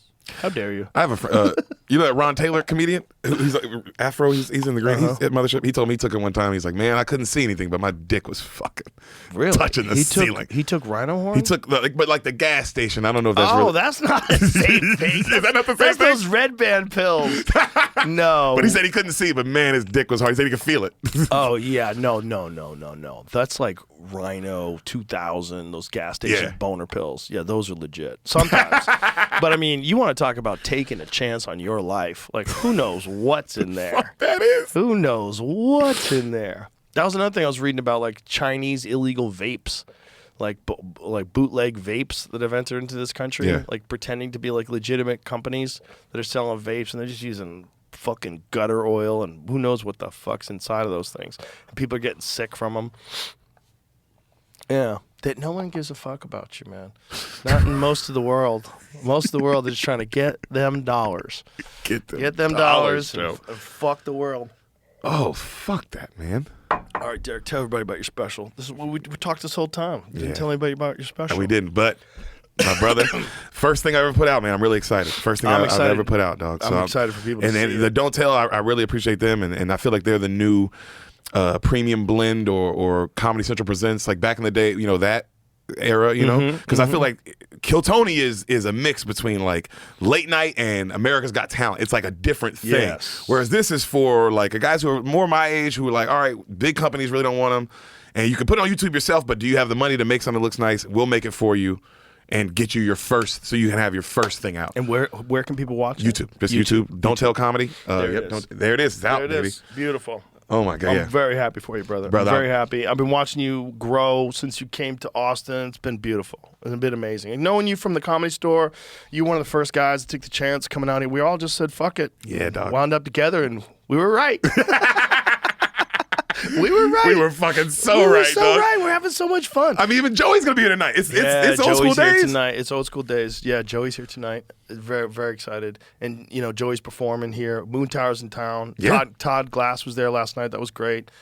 It's been Joe DeRosa moved here now. He's too. the fucking best. I love him, man. We are having so much fun, man. We're having It's so the much best, fun. dude. I appreciate you, brother. I appreciate very you, Joe. much. Thank Very you so much for this, Thank man. you. My pleasure. Everybody, go check it out. It's on YouTube right now. Deric Poston on Instagram Yes, and sir. everywhere else. Everywhere else, yes. Bye.